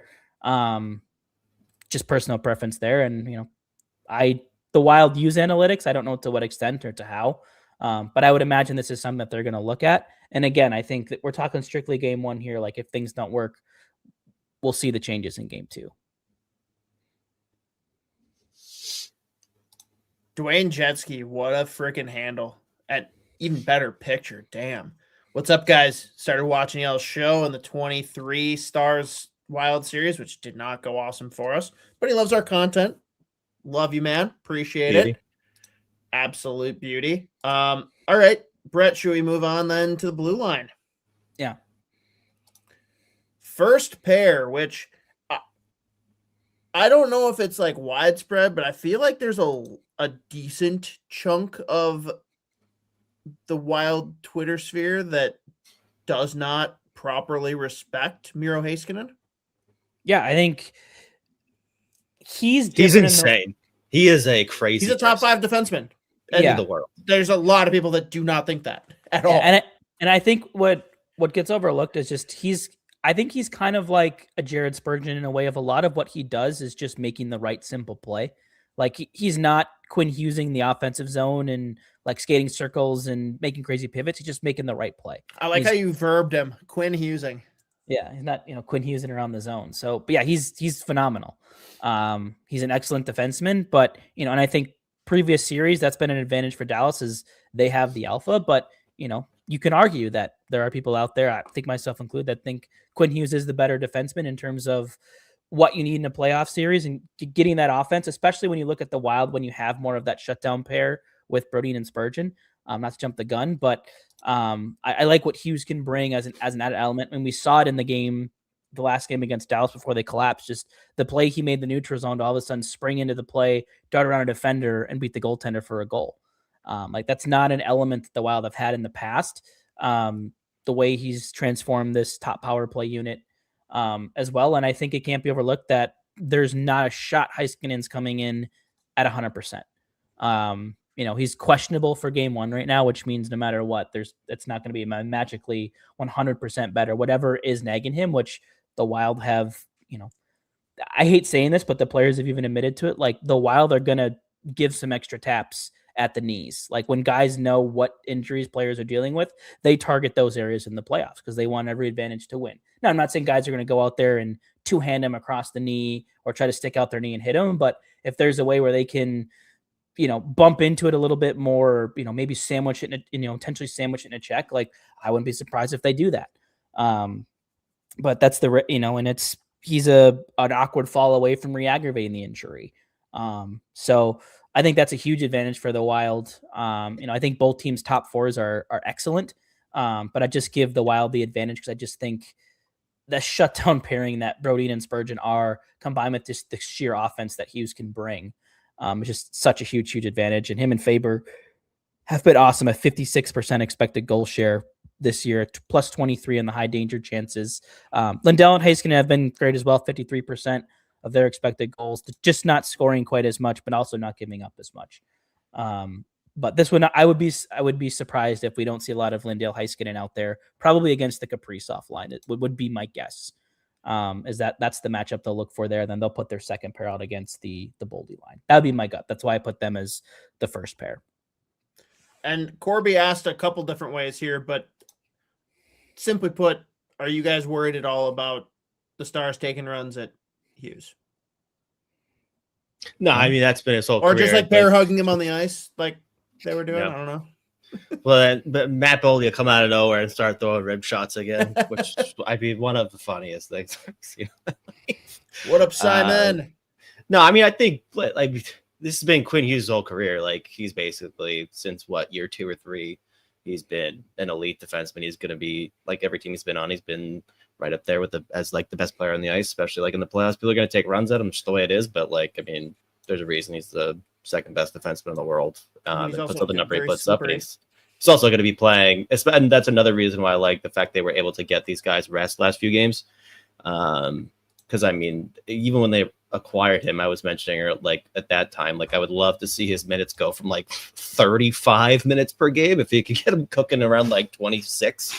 And then just in certain situations, obviously late in close games, you can just try to tilt the ice and throw the big dogs up top and then Hughes and Faber, which they end up just doing Hughes and Faber all year. But he's just gonna play a ton of minutes, but I'm not worried. Like they're gonna. It's not like it would be. It's like he won't be surprised. Like he knows it's coming. And I mean, again, Minnesota also has plenty going in their lineup that they can reciprocate. For sure. Yeah, I got not too much more to add there. But and side note, just on the first pair for Dallas, like if they actually had an award for like best defensive defenseman in the NHL, like Esa Lindell he's ridiculous. And like the amount of minutes he's playing the PK is insane. Like he's very similar to Brodin, I think, in that way. Oh, he's unbelievable. And that being said, every time I hear his name, I can't help but remember 2019, the flops, what he was very flying to the. It was objectively very funny. It was just so egregious, though. Oh God, him and our favorite astronaut playing on the same blue line. Oh God, yeah, that was something. How can you not have fun? All right, second pair. We've got Harley and Lundqvist for Dallas, which I know Lundqvist is a guy that's kind of been pegged as like he's going to either lift or be the guy that's not quite enough for them. As far as an he'll be a huge if he's ready for playoff hockey and he can play legit minutes like in this kind of a series, like he could be a potential like maybe not X factor, but that will be, especially with Heiskanen probably not playing at close to 100% really. I think they're going to probably have to lean on that second pair a little bit more. So I don't think he'll win them the series, but he could lose them the series. Mm-hmm. That's kind of how I see it. But would him not losing them the series be him winning them the series? No, I think it'll just keep the games closer. I think like I'm in a dick. No, to Z's point, like that, I think that's the biggest question here. Like Brodin and Spurgeon are established. Like these two are phenomenal together. The numbers that they have across, I think it's 58 games. I think is what my text says. It's a little small on my laptop here, but 58 games together this season, 1.3 goals against per 60. With Spurgeon and Brodin on the ice together. And these are not cupcake matchups that these guys are getting. Like this is playing against the best competition every night. It's well documented how well Jonas Brodin is able to stick with the Connor McDavid's, Nathan McKinnon's. Like, I think the interesting part will be, is it going to, much in the way of Dallas will have to decide if they're putting Heiskanen out against Kaprizov or if they're going to put him out against Boldy. Like, I'm curious to see are the Wild going to match this pairing up against Rantanen or Robertson, if they do split them up, and just seeing how they use those matchups in that scenario. But again, like I talked about how similar these teams are. Like these are two shutdown pairs on both sides that are excellent. Like numbers pretty similar, whether it's goals for, goals against, like the Harley Lundqvist 1.9 goals against per 60. Like that's also not something to scoff at. Very, very good on their end. While with a 53% expected goal share, like everything down the board, even for these two pairs is really similar. So I'm fascinated to see how these top fours get deployed and who the coaches identify as, hey, you're going to stop this guy. You're going to stop this guy. And obviously it could be, game flow dependent and it'll change every game. But, the Wild's top four is as complete as it's ever been. And, these are two older defensemen. Spurgeon had a really healthy year this year. Brodin, I think, has looked good since he came back from his, but, I'm fascinated, but they're coming toward the end of their contracts and the end of their, toward the, Spurgeon probably toward the end of his career. Brodin, is his career in Minnesota, coming to an end. So like, these are the longest two tenured Wild players on the roster. And I think there's a lot of pride and, they know that, hey, this is our time to go right now. And I think they're going to have a hungriness to be good in this series. Yeah. I can't remember who it was that talked about it, but there was a question of like, let's just talk ourselves into the Wild win the Stanley Cup. Who does Spurgeon give the cup to? And it was immediate, Brodin. Yeah, and I would agree. I think probably that makes sense. Fabry. Dead series. Oh, that would be so awesome. They bring Nate Schmidt out on the ice. In his street clothes. All right, on to the third pairing and see Kramer as we get to pair 3. Let's not forget how confident we all were and how close we were to beating Vegas last year with Mids playing a big top 4 D role. Best 5-6 D man in the series? I think so. Yeah, I mean, again, like these are two pairings that are pretty similar. Dallas, is it Bichel or Bixel? I don't actually know. Like I've heard it said both ways, I think. I thought it was Bichel or something. I don't know. Yeah, I don't know how to say it, but him and Tyler Myers might be the tallest combined average height defense pairing in the league. Like they are both Until we bring out absolute Viking. giants. To play with who though? I think both these guys are like 6'6", 6'7". Yeah.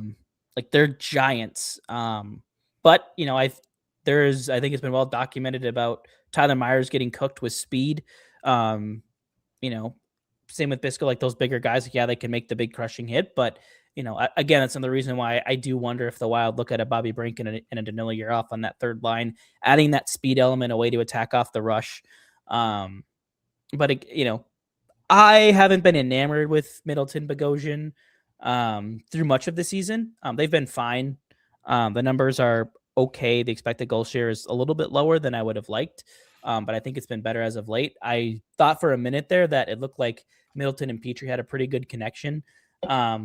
And it is weird because they do have a 59.2% expected goal share, Middleton and Petrie, but I think it's very much almost like a David Jiricek situation where there's a lot of good that happens, but the mistakes always seem to end up in the back of the net when Petrie's out there. Yeah, I'm not at all. Eight goals against in 9 games with that pairing out there, but a 74.2% save percentage from the goaltenders with that pairing on the ice, which is what is the word on Bogo? Is he like? I would guess he's going to play game 1. Would be my guess, is how it seems it's been talked about. Like, but again, the thing I do wonder is, have the Wild seen enough of Petrie where if Bogo can't go, is it a Damon Hunt in that spot instead? Hey, Cole. But yeah, right there in the chat, right on cue. I lean probably not Hunt. That maybe it'll be Petrie, but we'll see. But I would anticipate Bogosian's ready to go. So I think he was just kind of day-to-day down the stretch. Like, it didn't sound like it was something significant. I think, you know, much in the way that Miro Heiskanen might play at 80%, perhaps Bogosian plays 80%, but at that point, why not play a guy who's 100 if he's your number 6? But I think the big thing for me, I think for Jake Middleton, that's been a really big growth in his game. And I was critical of this last year. He's been much, much better on the penalty kill. He's, I think, pretty much led the Wild's penalty kill time on ice in like a very large chunk of the games this season. He's the first one over the boards every time, as long as he's not the one in the box. And, you know, I'm really watching to see if him and whoever else comes over the board first, whether it's Eck or McCarron, or if Nick Foligno is playing Boldy, whoever is killing penalties, is, you know, can they maintain kind of that strong play they had down the stretch? And I think Middleton's going to be a huge, huge part of that. All right. So a couple Wild questions that we got from the chat that I'll throw up here at the end. But before we get into those, just real quick, I guess we went through all the numbers. Is there anything we want to talk about just like from the eye test end of things? Like, Z, throw the numbers aside. Like, what scares you about Dallas, and what do you think are opportunities to exploit Dallas? Yeah, I mean, I think the thing with Dallas, obviously, they've got the firepower up front, but that's going to be a lot of that's going to be just how healthy is, or when does Rupe Hintz get back in? How healthy is Heiskanen too? Because obviously he put up like 62, 63 points this season, so they can give you a little bit of everything. And I mean, even like I do like give a slight edge to the Wild as far as like their middle bottom 6, but like even like when Dallas was a healthy lineup, like the Ritz, Covey, and Blackwell combination on that third line's been like ridiculous. Like, I mean, even their numbers, but like, and they're assholes to fucking play against. So I think the thing with Dallas, like they can kind of play any way you want, but you know, I think if the Wild can play a bit more of a speed game, which makes me worried about the bottom 6 somewhat. If you have like a Foligno, McCarron fourth line, they're going to play more minutes than I'd want them to, but whatever. That's the thing. Like Dallas just has a really well balanced line, but I mean, again, we see what happens with these injuries. But like they've got a combination of some young forwards, some young players that play really well, and then obviously, but the back end, it's going to be a big thing with Heiskanen. How healthy is he? And then is Lundqvist ready to go? Because he's like, I think Lundqvist, if he can play playoff hockey and play big minutes for Dallas, that's going to be huge for them. Because I think like the numbers between like Harley playing with Lyubushkin versus playing with Lundqvist, like it's not even close. Like the Lyubushkin, that's a borderline tragedy. Yeah. So the original roster I looked at didn't have Lundqvist in there, and I was like, man, like, is Thomas Harley having a bad year? Like, that's how bad the numbers were. And then I was like, yeah. I was digging in a little bit more. I'm like, oh, he played the most with Lundqvist, and those numbers are far better. But yeah, like to the point we talked about earlier, like I don't think he can lose win them the series, but in that way, I think he could lose them the series if Lyubushkin has to come in, and all of a sudden you have, you know, three pretty slow, bigger guys in Lyubushkin, Myers, and Bixel as their bottom three versus the Wild, you know, a little bit better skaters in Middleton, you know, whether you consider Spurgeon or Brodin to be the four, and then whether it's Petrie, Hunt, or Bogosian, like they're all still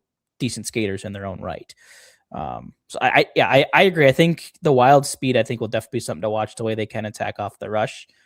They have guys that can fly on every line, that can make plays. I think overall the Wild, in my mind, are just a touch bit deeper. Like the numbers to me are just, Dallas has been a little bit luckier this season. I think that's probably, like, if there's one thing I'm nervous about, it's always the power play of the other team, because that's been the Wild's demise more often than not. It's just the penalty kill, just bleeding goals. You know, keeping the, you know, but in the Wild's defense, like if they can play discipline and play this series at 5-on-5, I think they win the series at 5-on-5. If you even look at the head-to-head, like where Dallas has had the advantage this year has been when they've got a chance to go on the power play. When the Robertsons, you know, Wyatt Johnston, I don't know if you mean when they go on the Wyatt Johnston. Yeah, but I think, does he lead the NHL in power play goals this year? He did as of like a week ago. Yeah. And if he's not, he's probably, and if he isn't, he's probably number 2. And Robertson, you know, he fills the net too. So like, and if those guys all of a sudden get a little swagger off a power play, or, you know, if you're the Wild and you're dominating play for 10 minutes, you know, Marcus Foligno takes undisciplined penalty because they went after Nick. All of a sudden Dallas scores, the whole game's flipped on its head at that point. So I think that's like my worry. And then obviously any playoff series, regardless of who you're playing, you're always worried about getting goalied. Doesn't matter who it is, but there will always be a series where one of the teams wins that shouldn't because their goalie stood on his head. And I think when you have a goalie like Ottinger, who has a track record of being successful, that's one playoff series, that's gone to the Western Conference Finals, it's never out of the possibility that he could do it again. Has he ever stolen a series though? Like, he's played really well and like backstopped Dallas to series wins, but has he ever outright stolen a series? Like, I don't think he's really done that, has he? I'd have to go back and look. I don't officially know. We're talking like Jake Allen stealing the series from the Wild. We're talking about like Hellebuck just coming in and carrying and putting the team on his back. Like, J.S. Shigerin is a legal pad stealing a series. Yeah. And all the COVID Stanley Cup year when the Canadiens fans were screaming about Vasilev's, like, are you seeing how large his pads are? And I'm like, shut the fuck up. You're not even supposed to be here. Like, shut the fuck up. Fuck you. Yeah. Going back to Z's concern with fourth line minutes, Cole asks us, fun question, who's in the starting 5 when the puck is dropped game 1? And the debate in the chat was basically, is it all out line brawl like USA, Canada, 4 nations, and we send out the fourth lines, or first line? I lean second line. I do too. I think the Boley line with Hughes Faber. Yep. Would be that's right, Lean. Yeah. And I think it'll be Gus. I actually have no idea what to think for goalies. I personally believe that Wallstedt has earned it, but I don't have a clue what the team will decide. I always say if Russo says something, it's because he's heard something. And so if Russo says he thinks Gus is going to start, that means he's heard Gus is going to start from somebody, or it was mumbled to him or in passing. That's the way I always look at. That's like how I always say, if Russo mentions something, he pretty much never speaks from sheer conjecture. He usually has some sort of inkling from somewhere. So that's why I lean it. There's smoke. Russo knows something. Mm-hmm. Okay. Other question that came up, I guess, sorry, 2 more that I had bookmarked. Dave wants to know, did anyone stand out the last couple of meaningless games here that you're like, hey, next year they could be fun? Yeah, I think for me, I think we talked a little bit. I think Hunter Haight is the one that sticks out to me. Answer.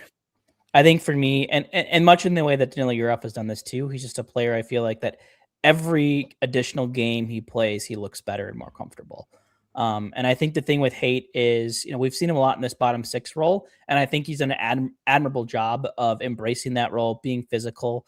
But you look at the goal, he finally gets his first career goal in game 82 after getting it called back in game 81. But the play that he makes to be smart in the defensive zone to cover for the defense up top, and then recognize, hey, we're turning the puck over. There's a soft spot. He finds it, but he hasn't one-time that puck. He could have, but he reads the defenseman is going down, so he waits out the defenseman and then places a shot in the top corner. This isn't new stuff for Hunter Haight. Like, he's a guy that has really crafty hands. We've seen it in training camp. He's scored, in junior hockey. He scored at the AHL level. So he's a guy I think is he a top 6 forward? No, I don't think so. But is he a player that I think can maybe play up on your third line, or, in a severe pinch, play in your second line? I do think so. And I'm curious to see, they have a lot of decisions to make. Do they want to pay the price it might cost to bring Michael McCarron back? Does Nick Foligno want another year? What does their bottom 6 look like? Like, if Bobby Brink's an RFA, do they trade for somebody big? Do Marcus Johansson and Matt Zuccarello want to come back? There's a lot of questions about which forwards are going to come back and stuff after this season. It's none of the big ones, but, it's significant pieces. And, there could be a spot for Hunter Haight to step in, earn a spot, or at least, maybe we'll see him. I think we saw him a fair amount this year, but, I look at what he's brought to the fourth line over, a Ben Jones who just hits and, wins 51% of his faceoffs. When he takes 7 a game and goes, 4 out of 7, like, great. But, I think he's a player I'm still pretty high on. And I think he just looks more and more comfortable. And, sometimes getting that first one can be, just a huge weight off your shoulders. You start to simplify the game even more. So he's the one I'm probably the most excited about. And I, not necessarily in the playoffs, but I am excited to see what, the Wild have in a Gustafsson Nyberg as well. I was going to say, I thought Haight was the obviously one in the last couple games. And I mean, realistically, I think he's played, 9 games this year for Minnesota in the NHL? He's been largely impressive, like, pretty much in all those appearances. Like, I remember his first one against Buffalo. I thought he played 8 minutes, and I'm pretty sure I was incredibly impressed with all 10 or 11 shifts. But I mean, even just going back, I was curious to see what the jump to the AHL and NHL is going to look like for him. Just given the fact that he was on this loaded Saginaw team, that he kind of got pushed down the lineup, wasn't consistently playing center, played a lot of wing as well. Obviously, when you have a guy like Michael Misa who's just lighting it up that year that they won the year they won the Mem Cup, or was it the year after?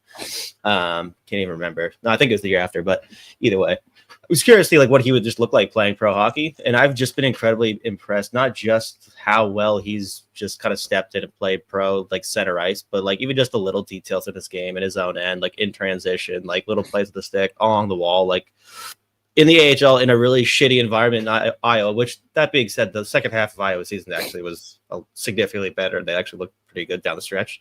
It almost came close to making a playoff. Almost like when you're, when the Wild's fourth line isn't a bunch of AHLers, the AHL team suddenly looks a little bit better. Yeah.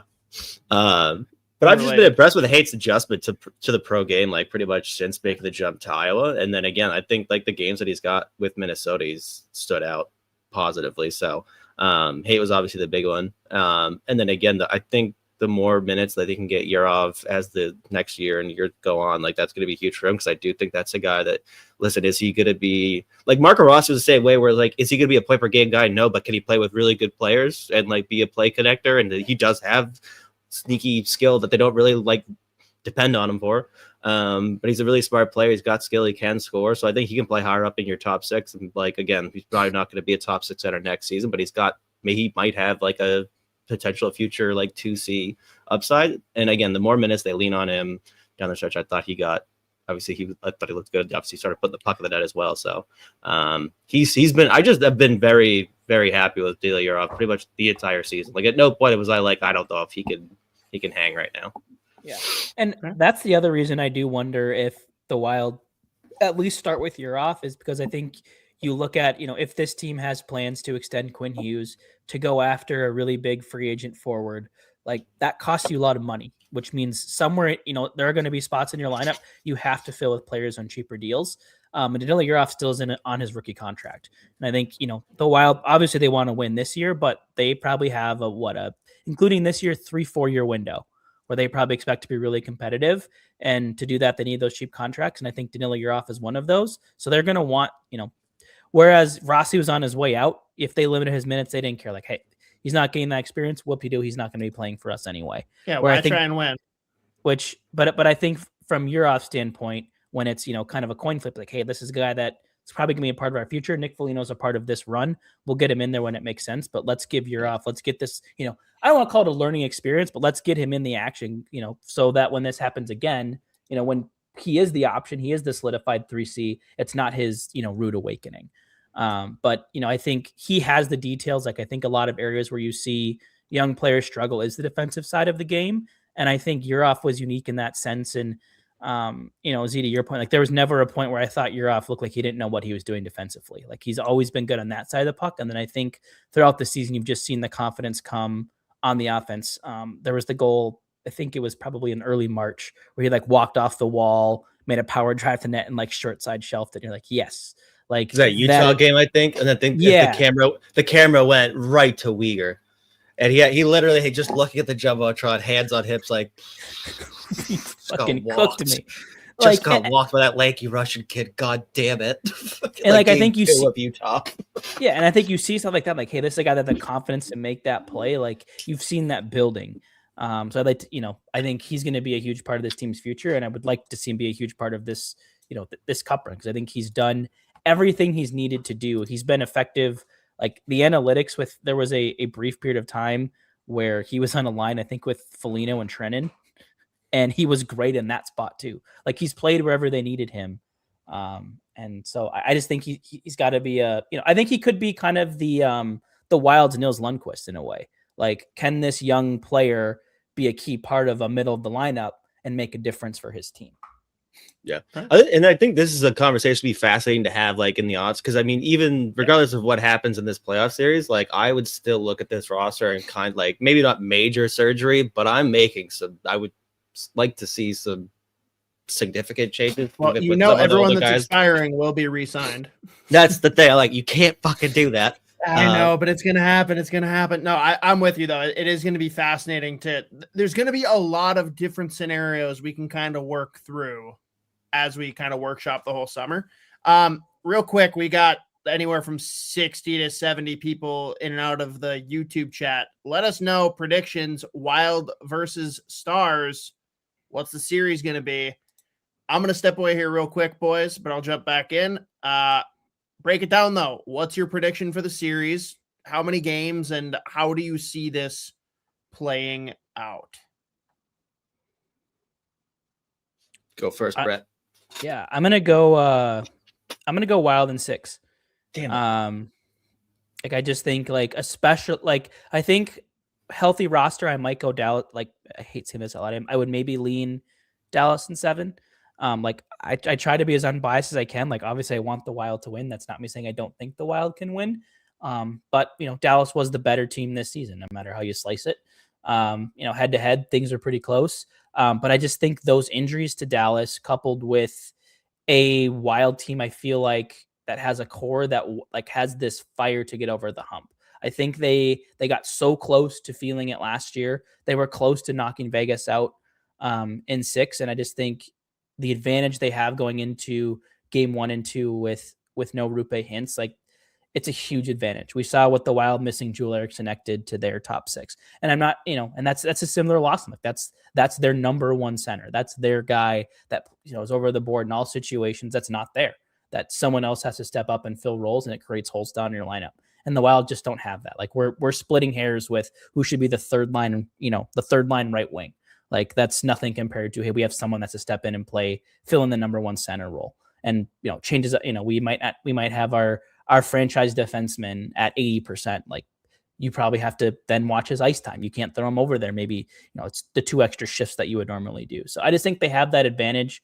And, I know they've gotten out to some 2-0 series leads before and then blown it. I just think the things that killed those teams to me just aren't there anymore. The weakness on the penalty kill, the uncertainty in net, because the uncertainty is who's going to be better, not who will be worse. I think, right. I think previously it was like, Fleury, they seem like they maybe promised him this game. Talbot's been the better goalie. Like Gus played really good. Why did we put Fleury in game 2? Like, I just don't see those decisions happening again.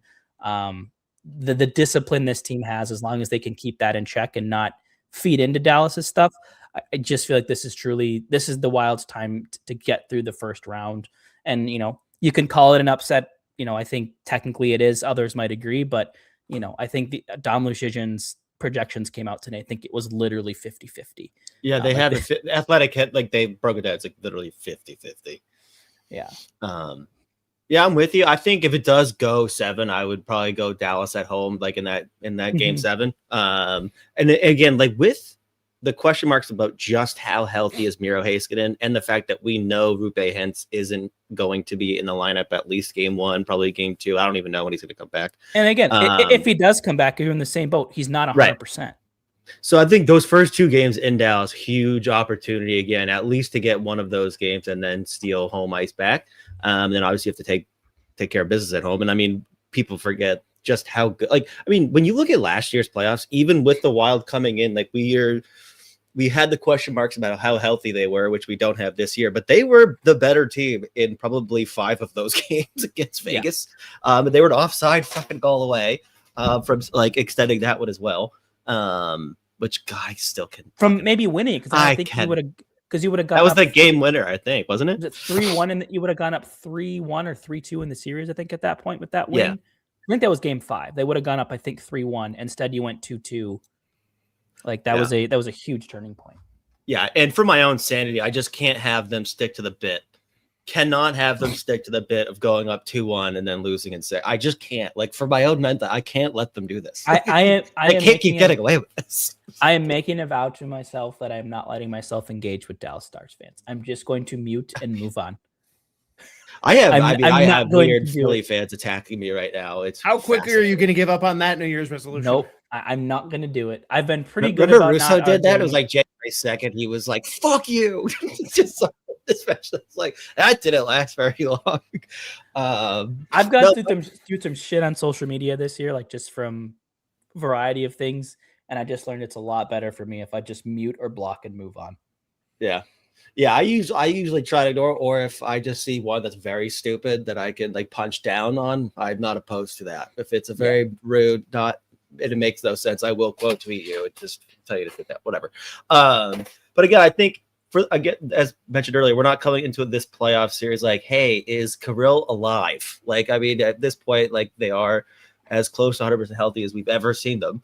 Especially hitting into the playoffs. And now with the addition of Quinn Hughes, he's got the star power. And Kaprizov, Boldy's just a different kind of beast this year. We've seen, I mean, I still think like he's got that 100-point season in his bag somewhere down the line. And he's like flirting with it now, obviously.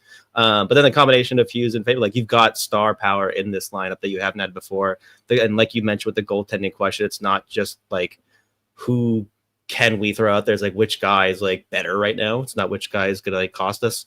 So I just think they have so much going for them. Again, even their play down the stretch obviously wasn't super inspiring, but I mean, I'd probably still put an asterisk there.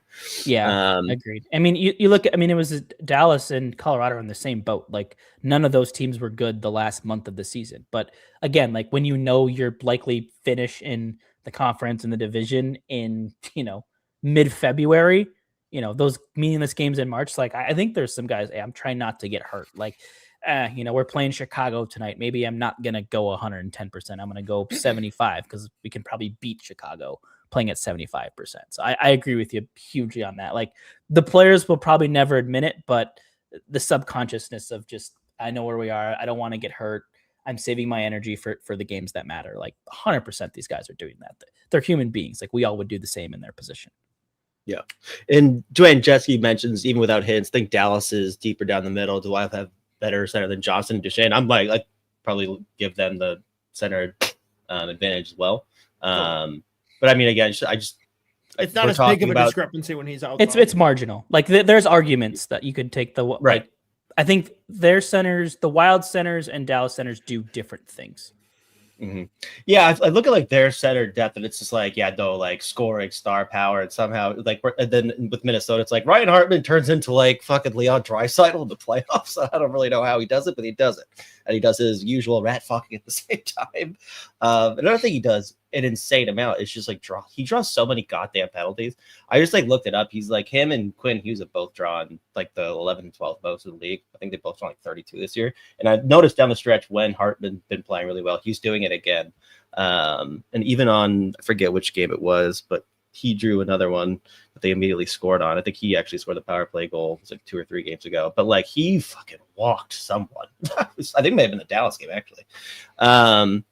But Yeah, no, it's just very different types of centers, but like all effective and kind of fit the system they play in. But bottom line is this is going to be it's two very evenly matched teams, even though they're two different teams, and it should be extremely entertaining.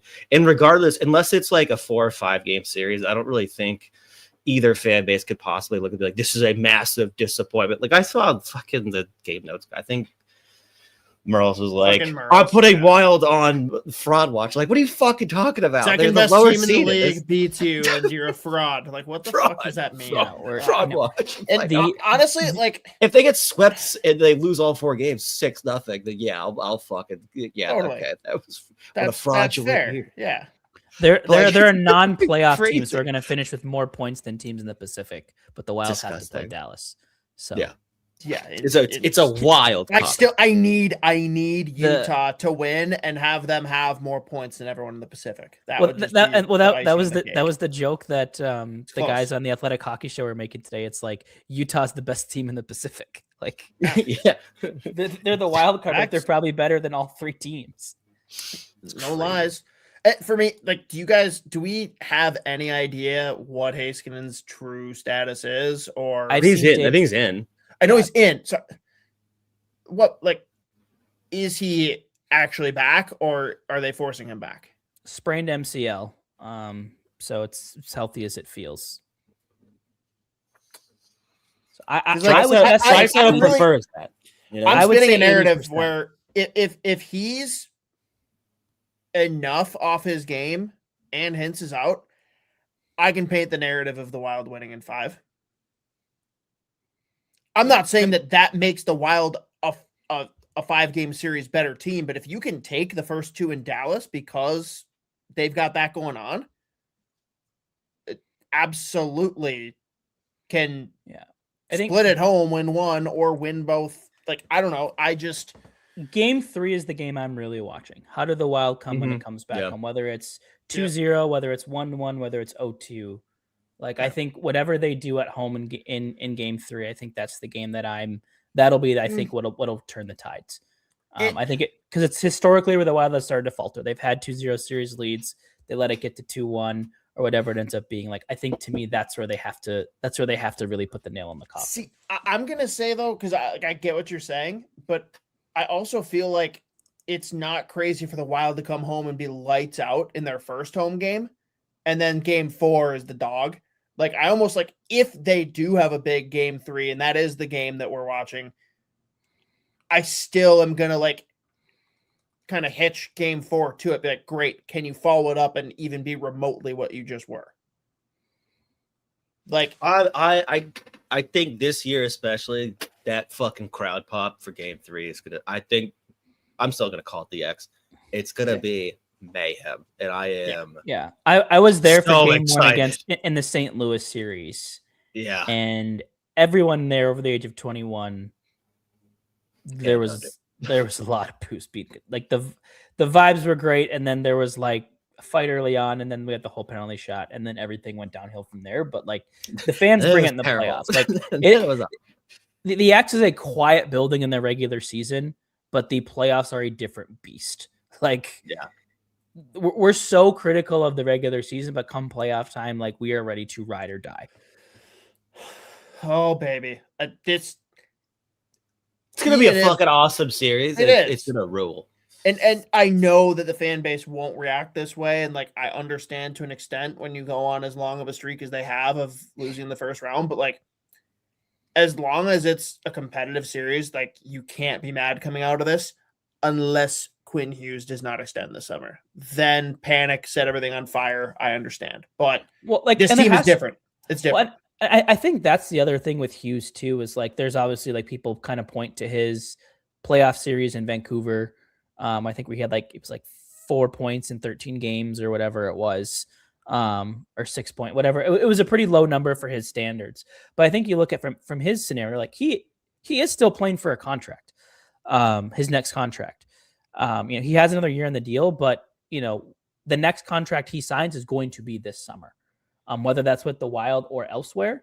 And, if you all of a sudden step up and you're a point per game in the playoffs, if you are the difference maker, you're bumping up your price tag significantly. If you go out and you pitch 2 points in 6 games and the Wild lose in the series, you think teams are going to shell out $17 million for him? I have a doubt, or whatever the number ends up being. So I think that has to be in the back of his head, whether, it's getting paid by the Wild or somebody else. Like, he is playing for that next deal, and there should be a ton of motivation for him to be a difference maker for selfish reasons, in addition to helping the team win, which, this is a guy that loves to win. We've seen that, it can imagine, Boldy, Faber, Hughes, like coming off of, feeling what it's like to win at the Olympics. Like, they're going to want to chase that feeling again, no doubt. In my head, it's very funny. It's very funny in my head that walking into the dressing room after the Olympics, being, fellas, you guys won before? It's fucking crazy. We should. Why did we fucking do that last year? Yeah. Exactly. That's what I was thinking. It's gonna be Faber with its glasses sideways and his hat. What was it? It was like Brock still hasn't straightened his glasses, guys. It's been 2 months. Shit. God, I didn't know this. Is this cool? I think the biggest testament that we can make to this Minnesota Wild team is that it is the first time that I have ever raised my hand and said, I believe the Wild can win this series. I have never said that. Yeah. And I fully believe it. I'm not going to sit here and bet my mortgage on it, but I absolutely believe that this team can win this series, which is feels, nuts. You think about where it's they were uncharted at, territory. I like it. It makes me feel. It's crazy just remembering where they were at, like Halloween. I'm pretty sure there were several occasions where I was tweeting, I fear this team may be complete fucking ass. It was so bad at the beginning of the year. And then all of a sudden they make that trade for Quiddy. Well, then it was weird. Half the line or the entire lineup got hurt. They started winning games and they traded for Quid Hughes, and all of a sudden they're now this version of themselves. And it's like, holy shit, how did this happen? Crazy. All right. Well, we are going to started with that one.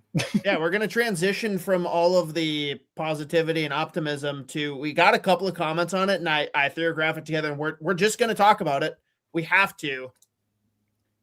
What an absolute fucking disaster in Detroit. The comments, let's see, we gotta pull them all up because they're fun. The latest one that came in was Two-Toed Sloth. Speaking of non-playoff teams, gosh, do the Wings fucking suck. And dang, Bones off the top rope. Let's see, we had 2 early on, and this is from diehard Red Wings fan who has to be gone after how long we just went on about the Wild. But why Yzerplan? But just why? I have questions for Yzerman now after this season. I got a lot of questions for him, buddy. We're with you, and we are not making fun of you. We are 100% just detonated against the Yzerplan. We'd love to get him out of there for you. But then Cosgrove with the best one. Jay Fresh. The Red Wings played their full roster and lost 8-1 to a team featuring Wilmer Skoog, Mikolas Hovorka, Marek Alscher, and Ludwig Janssen. That was actually the top 4 defense I had in my NHL franchise mode in the year 2037. Hell yeah. I was actually half convinced Jay Fresh was going to slip in a couple of his draft ranking guys in that there. That is one of my favorite bits every year. Because people actually every year fall for it, and it's good for him. But yeah, I mean, and I asked Russo, he's like, yeah, you don't think Billy's going to fucking call about Dylan Larkin? Oh, I'm bet sure. your ass. Yeah, the Detroit thing's weird to me because yes, they missed the playoffs, and ultimately that is what happened. But again, look at the they'd be in the playoffs if they played in the Pacific Division, and they'd potentially be the 1 seed. The East was so good this year, and I do think there are going to be teams that overreact to missing the playoffs. I think Columbus could be one of them. I think Detroit could be one of them. But I think where it gets interesting for Detroit and Columbus, both of these teams melted down when it mattered. These teams weren't they weren't losing heartbreakers where they were playing really well necessarily. They were winning games and then just collapsed. The thing with the Wild, that game, completely derailed the season. Patrick Kane takes probably one of the stupidest penalties, I think, in the history of the league when you consider what was on the line in that moment. You were down 4-1. You just battled back to score 3 times. to tie this. I've watched it 700 times. And I'm like, and like, he owned it right away. He's like, I'm embarrassed. Like I can't believe that happened. It's fucking crazy. And but like when that's one of your leaders doing that, like I still think Detroit's got a great prospect pool. I think there's a lot of great pieces. Like Mo Seider is going to be an incredible defenseman in this league for a really long time. I think Lucas Raymond was Sweden's best player at the Olympics, and he's only going to continue to get better. Do you think Edvinsson's better than Quinn Hughes? No. But you know, they have some young pieces in there. So like, I can see the vision of the Yzer plan, but does it need an overhaul, or does it need a tweak, or does it need to be thrown all together? I think is the question. I rule it needs a tweak, whether that's a coaching change, like maybe a significant shakeup to maybe like a veteran addition, like a solid good, you know, they were in on Quinn Hughes. Like he was fishing around, just, you know, he couldn't land it, but yeah, they will be a fascinating should not team be allowed to sign or trade for defensemen not named Quinn Hughes, because everything he has done outside of drafting to that blue line has been an absolute unmitigated disaster. And it's not like it was like, oh, couldn't see that coming. Like Z and I are sitting here like, what the fuck did you just do? Yeah, them not doing something bigger at the trade deadline was really surprising to me. And then they give up legit assets to bring in Justin Falk, and then he plays with Ben Shaw, and that second pair continued to be a fucking disaster the entire time. And like they have that one set goal that they can throw in the loop. Yeah, he had it's just the Justin Falk experience. Every once in a while, he does something cool. Yeah. But that was like a massive fucking miss. And I mean, like I like a lot of the players that they've drafted at the same time. Like they've drafted pretty much the same player for fucking like 5 years in a row too. And that's me saying that as the biggest Bronseg Nygård fan on the planet. And he's going to be in this lineup next year full time. And he was nasty. And they've got some young guys coming too, but I just look at some of the decisions that were made over the past few years, like the Sherratt signing and then the extension, and then again, like never finding anyone that could possibly like play with him and even those minutes out. Like that was a fucking giant black hole in that roster. And then obviously the Dylan Larkin injury also was just catastrophic for their season too. And that wasn't even anything like just like a weird like gravity situation there. That was brutal. And then he comes back, he's playing clearly like 60% maybe. But I mean, it's just, I think it's been a borderline disaster. And this, you're talking about a team that was like at one point in December, January, like first in the Atlantic, and then it's just been this fucking like just finding new ways to lose, by the way, is like down the stretch. Like it's unbelievable. Yeah, there was like I think the game after they blew the lead to the Wild, I think they were up a goal, and like the team I think they were playing Columbus. Fantilli snipe. Yeah, with like 20 seconds left in the game, and then brought it to overtime. Like, just you look at how like if they win those two games, like how different does this conversation look right now? Yeah, but. Yeah, I mean, again, I still think they've got some big questions, obviously, to answer, even with some of the players that I do love on that team. But we'll see what happens. It's just, I mean, I can't believe it's been this bad. When you look at like the droughts, like Sabres obviously end theirs now, which rules. Detroit is the leader, and it's crazy that they're the team now. It's nuts. And hockey, it's a better league when they're good, by the way. Like that, and that Barnes never had playoff hockey. What was their streak before the drought? Because wasn't it like 20? It was them and the Brewers like 20-something years. Yeah. 23, 25, somewhere in there. Yeah, it was way up there. So yeah, that's yeah. So I think, you know, if you're a Detroit fan, like you're used to being winners, and all of a sudden you're for the 10th, 11th year in a row, you're not watching your team start of the playoffs. Like they are kind of in that wild holding pattern where like not bad enough to rebuild, but not, you know, not good enough to be a true contender. Like it is the true mushy middle, which is what I do wonder, you know, what the big, like there has to be a big shakeup there this summer, I think, in Detroit. Like I wouldn't blow a hole through the prospects, but, you know, I would start figuring out, hey, which of these, you know, like what is their Quinn Hughes trade where we can package, you know, Z, to your point, they have a bunch of the same type of player. How can we take some of these players where the roles are already filled and flip them for an impact player? Or, you know, what do they get in a Dylan Larkin return if, you know, but, you know, whether it's with the Wild or elsewhere. Everything. Yeah, it'll be interesting. But I think the comment mentioned the the Rick Bowness meltdown too. That was something. We talked about his first meltdown last week. Apparently, there's another one now to talk about, which was really his audition to come back and coach. So this one was legitimately fucking incredible. Do we have it, or are we just going? Because I mean, he almost starts crying. I thought he did cry. Like I'm pretty sure he was crying at the start.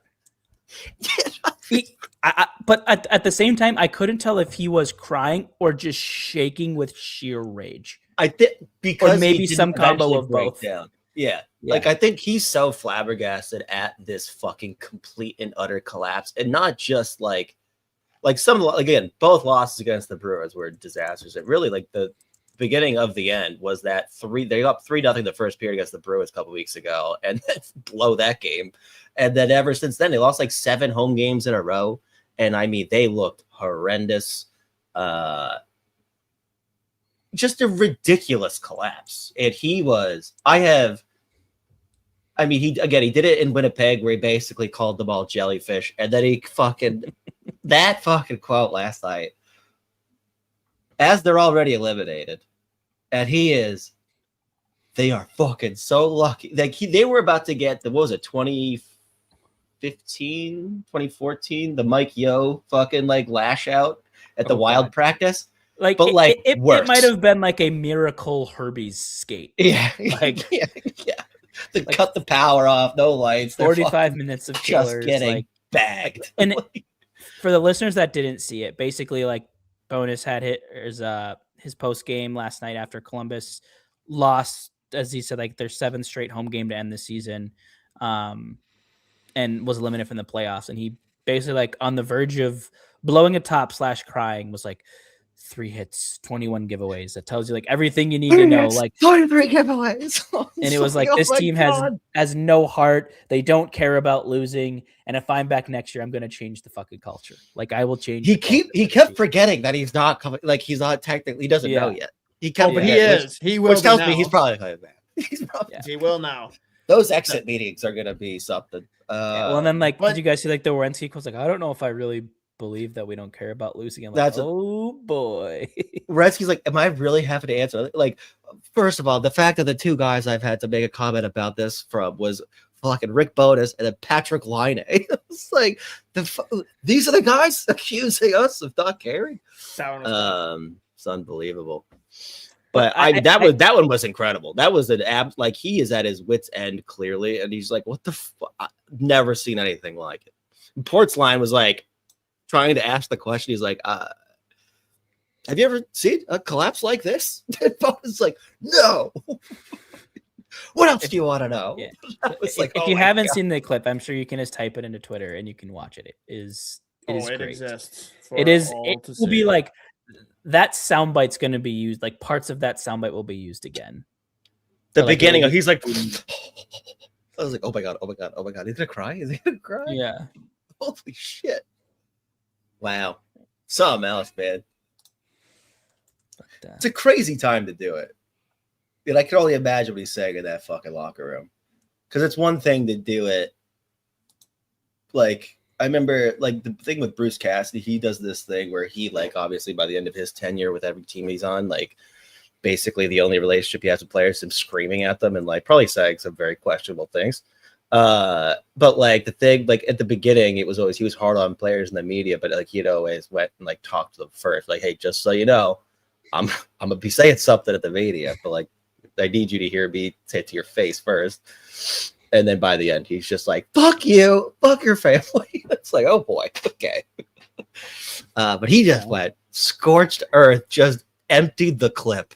I was like, holy shit. No fucking way, dude. I could see like the post-game locker room just being like the 90s like sitcom parent who just makes like the angry grunting noises. Like just walks like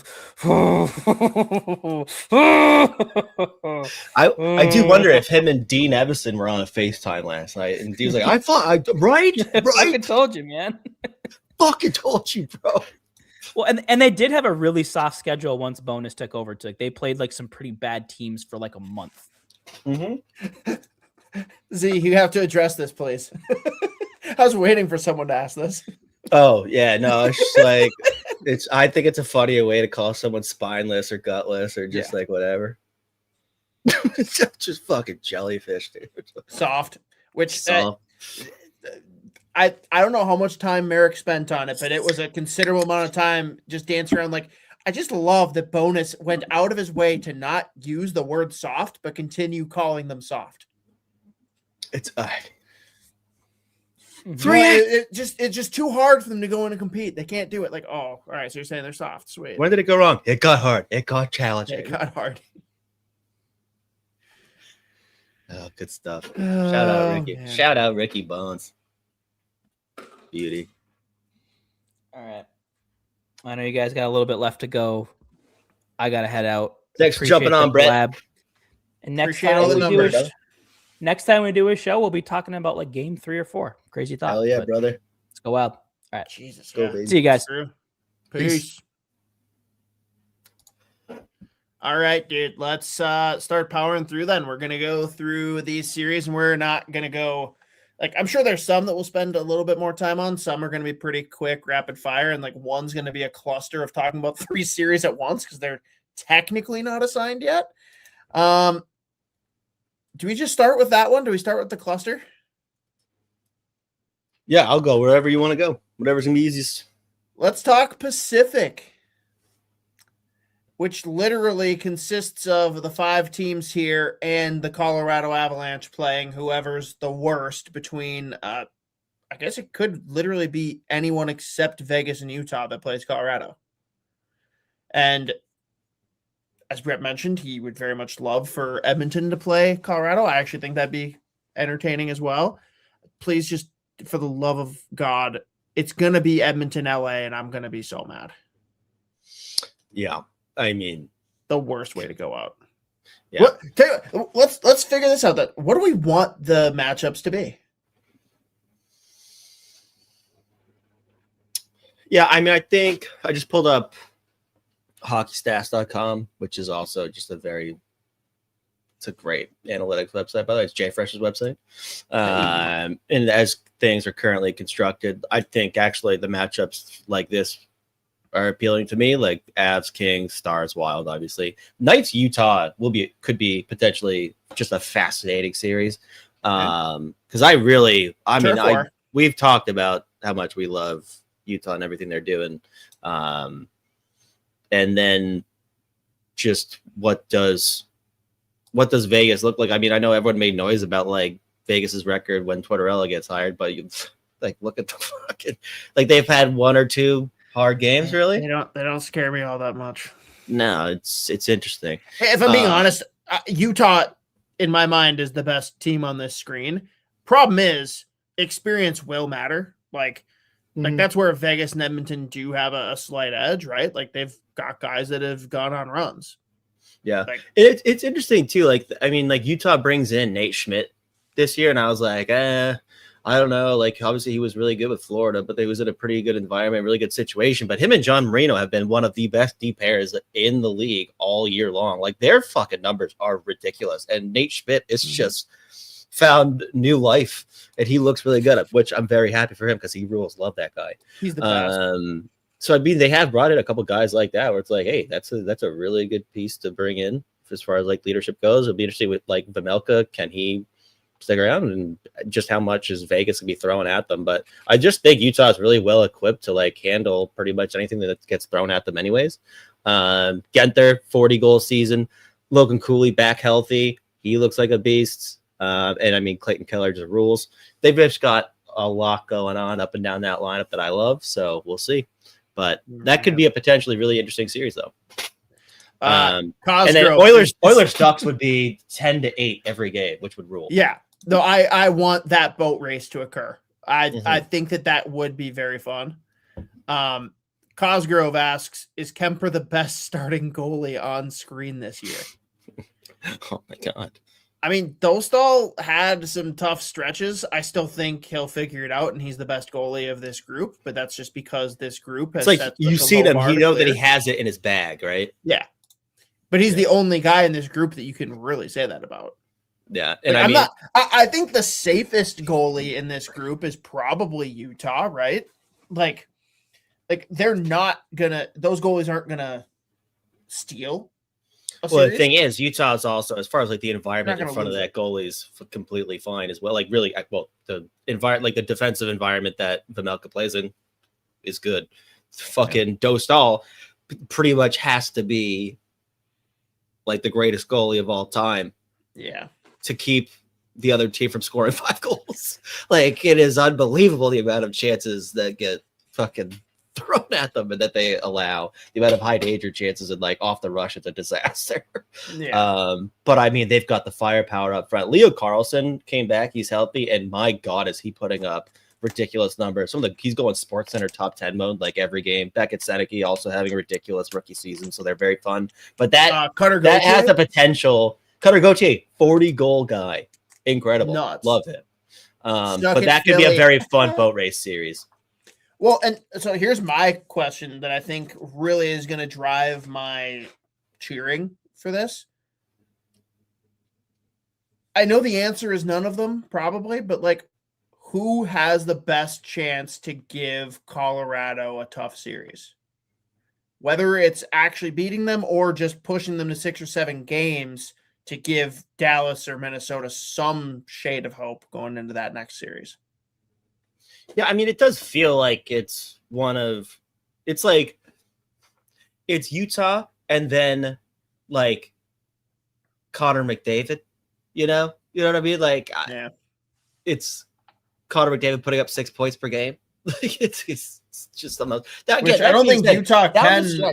Down the stretch, like Edmonton has been a lot better defensively, but I mean, again, Draisaitl being out is insane. That's not good. Can't be Utah either. Just right. No, that's what I'm just looking at, like all the teams out in the West. Like Colorado's just a fucking different animal. And I mean, God, if it's fucking LA, or I mean, this fucking hockey team.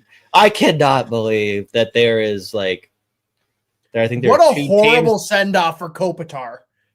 Avalanche, yeah, the 4 worst. games. Bye. Welcome to it, motherfucker.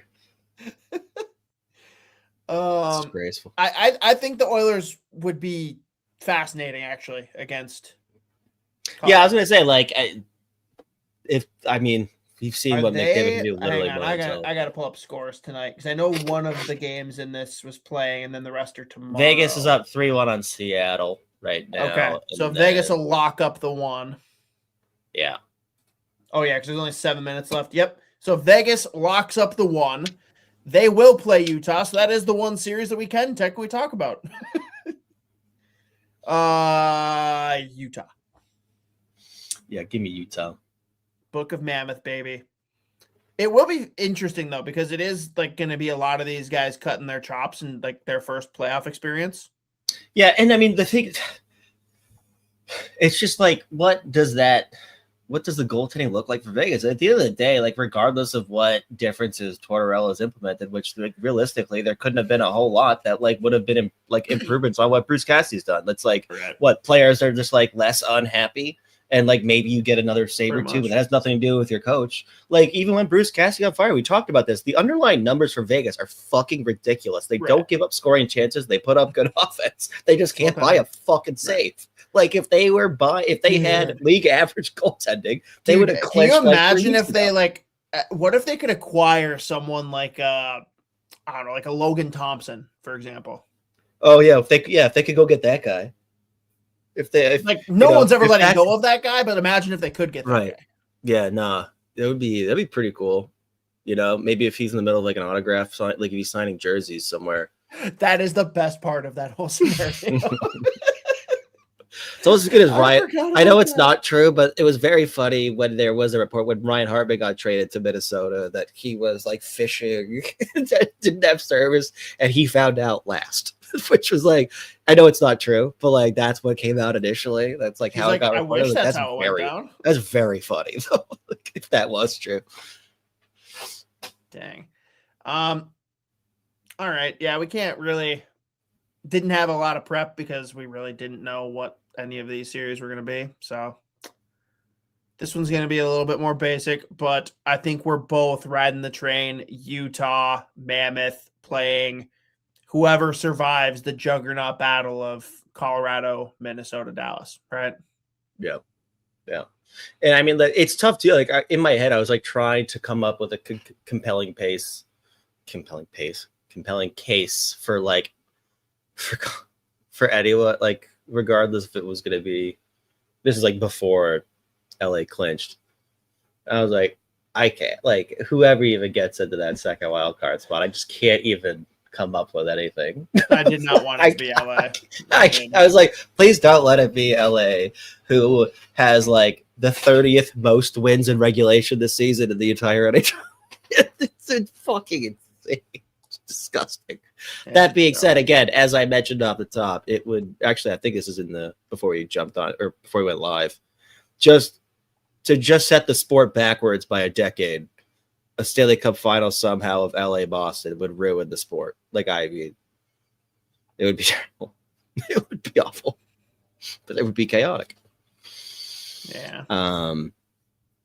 But yeah, I mean, Utah's poised to potentially have a nice little run. And again, regardless of how it goes, like, it's going to be great just for those young players to be in the playoffs year 2 of Utah and to set up the future. We'll see how it goes, but love it for them. Love it. I literally any scenario that's not the Kings playing against the Oilers, I will gladly, graciously accept. You know, if that were to happen somehow, some fucking way, it's the year for LA to pull it off. Kopitar just goes nuts. And I mean, it's unbelievable the amount of like close games they won just because like Panarin's like, all right, hold on, give me a second. Just give me one play real quick. True. It is different. I've avoided watching them play down the stretch, but like the few games that I have watched, it's literally just like Panarin. I'm like, my God, this is crazy.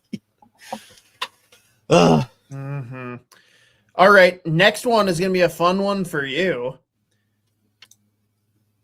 This is a great series for all the reasons. Is this like the best season in the last, call it 5 years for both these teams? Because Sabres is self-explanatory. I don't even have to go into that. But for Boston, man, like, you came in with zero expectations. I don't think you even thought they were going to be a playoff team. Did you? I said they're either going to be the second wild card or the first team out. Okay. And on top of that, tweet from Scott Wheeler, awesome guy. Everyone check out his prospect stuff. Congrats to the Bruins on the 6th overall pick. I have a weird question for you, the kind that I always like to do, but this one is just like, I can't help myself. What brings you more joy? Drafting James Hagen's blanket statement or just having Toronto's 6th overall pick, regardless of who it's used on? I don't think they're going to end up with it. I don't think that they're going to get Toronto's pick this year. But James Hagens is the answer. I see what you're doing. No, I'm like confident that they're not going to because I think the Leafs are bottom 5. All it takes is one lottery winner, and we've seen it happen a lot recently. Hey, people forget when fucking the ping pong balls just went the wrong way. Wait, which team did a team lose their All-Star game this year?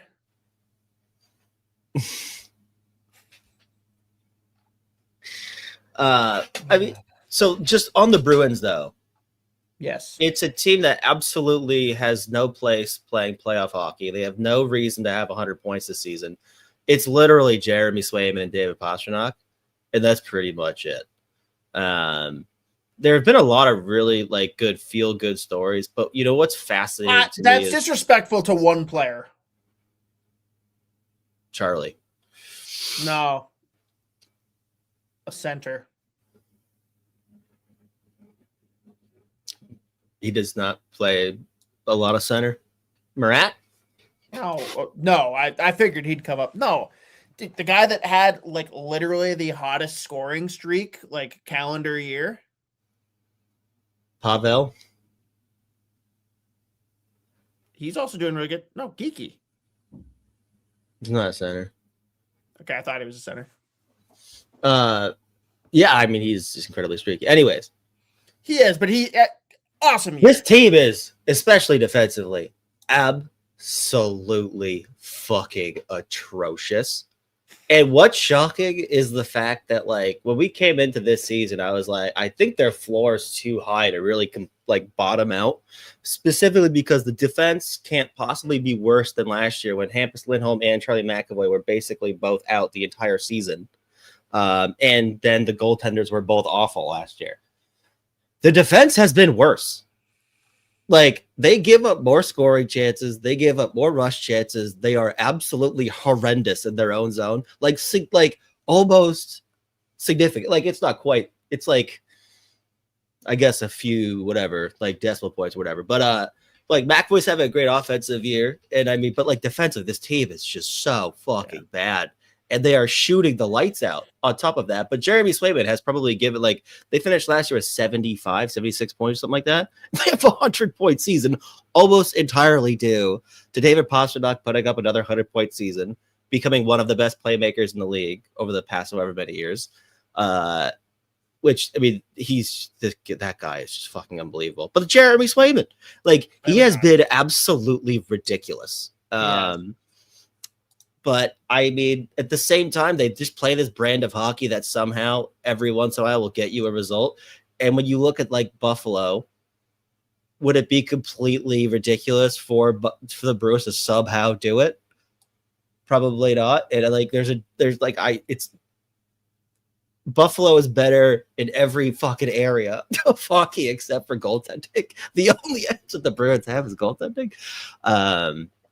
But we'll see. But I mean, game one for Buffalo is going to be a fucking madhouse. I am very happy for that organization. I'm very happy for all those. Like, there are so many fucking likable players on that team too. And again, that barn is going to be fucking insane. I cannot wait for the Sabres Mafia to be out there. I need them. I need to see the tailgating videos. I need them all.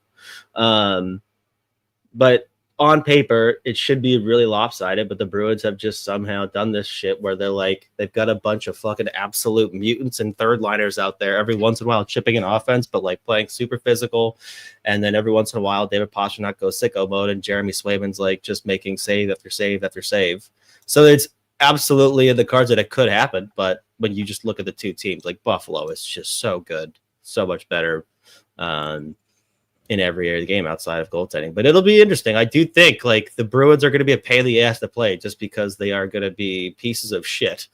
And we've only had 2 games of it, but it has been so fun to watch their new third line of James Hagens, Marat Husatinov, and Fraser Mitten. It's the most important thing in my life right now. I would have lost a lot of money if I had bet on how long it would take for you to bring that up, because I thought that was going to be the first thing out of your mouth.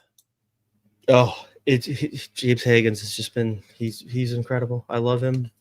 And Fraser Mitten and Marat Husatinov, all 3 of them together, it's very fun. So we'll see what it looks like. But I mentioned it earlier, I need to see what Nikita Zadorov has up his sleeve as far as the mischief goes for game 1, because he's going to do something ridiculous. And also, he is notably a ridiculous playoff hockey guy. Like that run in Vancouver that they went on, it was like a mini run, but he was a beast in both of those series. Was it Nashville and then Edmonton? But we'll see how it goes. It'll be fun to watch. It's going to be entertaining. Yeah, I outside of not knowing what's going to happen with the LA Kings, like I don't think there's a boring series in the bunch, is there? No, like all the Eastern, the one in the East that could be somewhat less entertaining is the Ottawa Carolina one, but even then, it's still going to be. I think that could be a really good series. I think it will be. I might pick Ottawa. I might be picking Ottawa. There's a lot of people that are. Well, yeah, Witt comes in. He's like, yeah, I'm gonna be a real hot take guy here. I think Ottawa absolutely beats them. Wait. Can I caveat that that's if Ullmark has a 910 save percentage or better? Like, no, you can't fucking do that. What? Like, Oh, so the one thing that makes their team suck, you're just going to magically make not suck and they win? Okay. Like what? Thanks, man. Sweet. Sick analysis, buddy. That's a real reach. I mean, we might as well just go into that one then. It's not the order I was going to go, but we're already talking about them. I mean, what a shitty hand to be dealt if you're the Carolina Hurricanes, you win the East, and you get to play Ottawa, who, like, by all measures, if you remove goaltending from the equation, they're one of the best teams in the East down the stretch. Well, I mean, That's like draw. the past however many weeks, like Oldmark's been really good. So, I mean, how many rests is he going to need? Yeah, we'll see. But I Can mean, you Ottawa. imagine how bad Walt and Matthew are going to be on podcasts when Matthew's not playing any hockey anymore?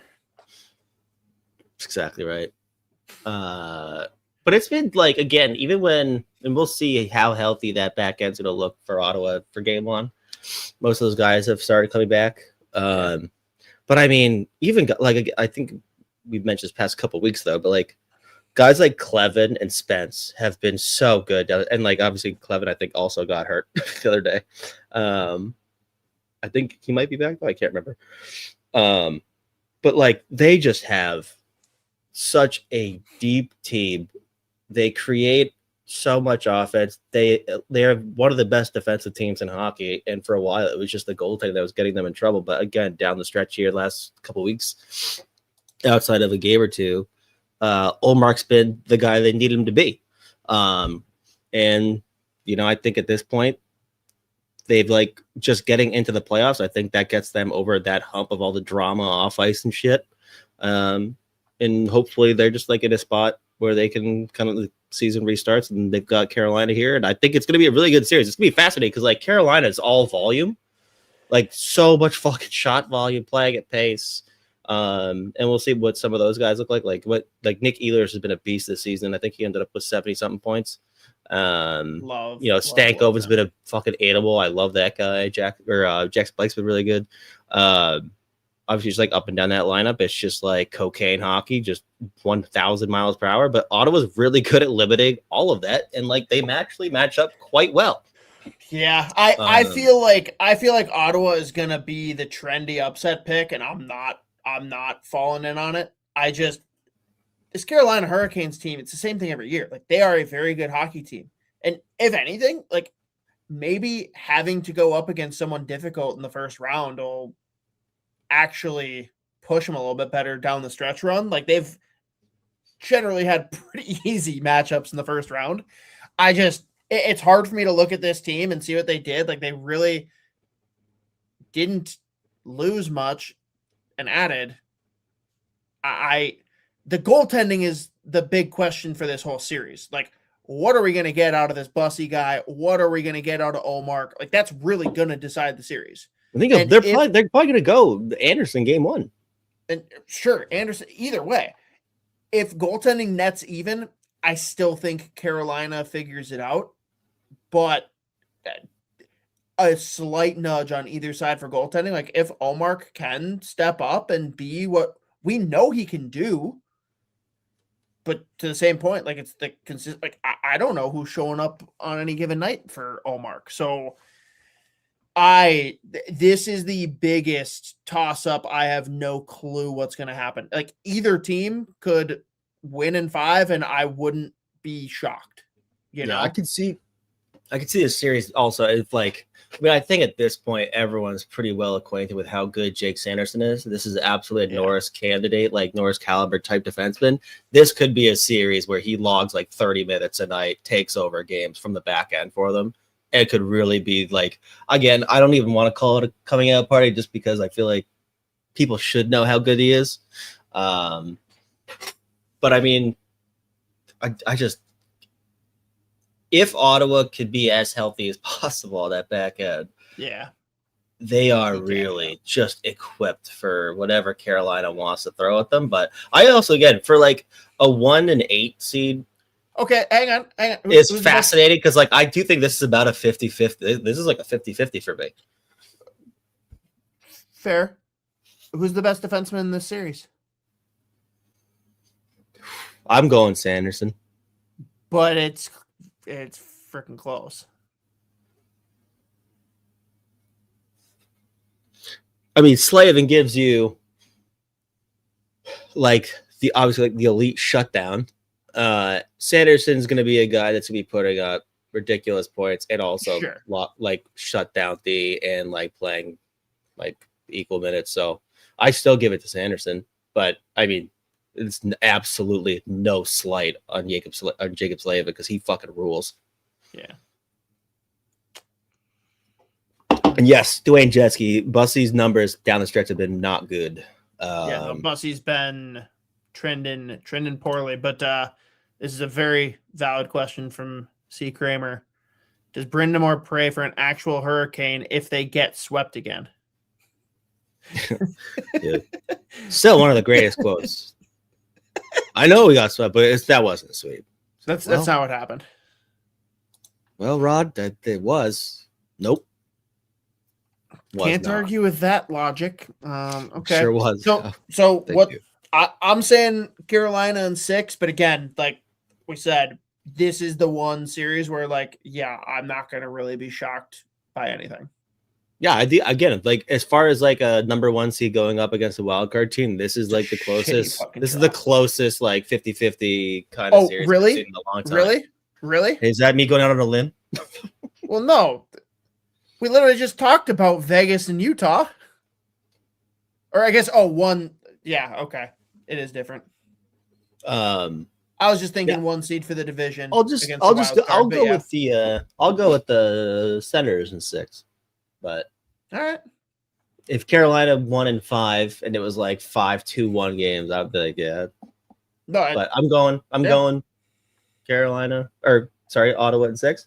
We understand each other here, but Goss's Bear has been a beast for that. By the way, shout out. I feel like Goss's Bear, like since getting to Carolina, it's just been so fucking good for them too. Bear pig.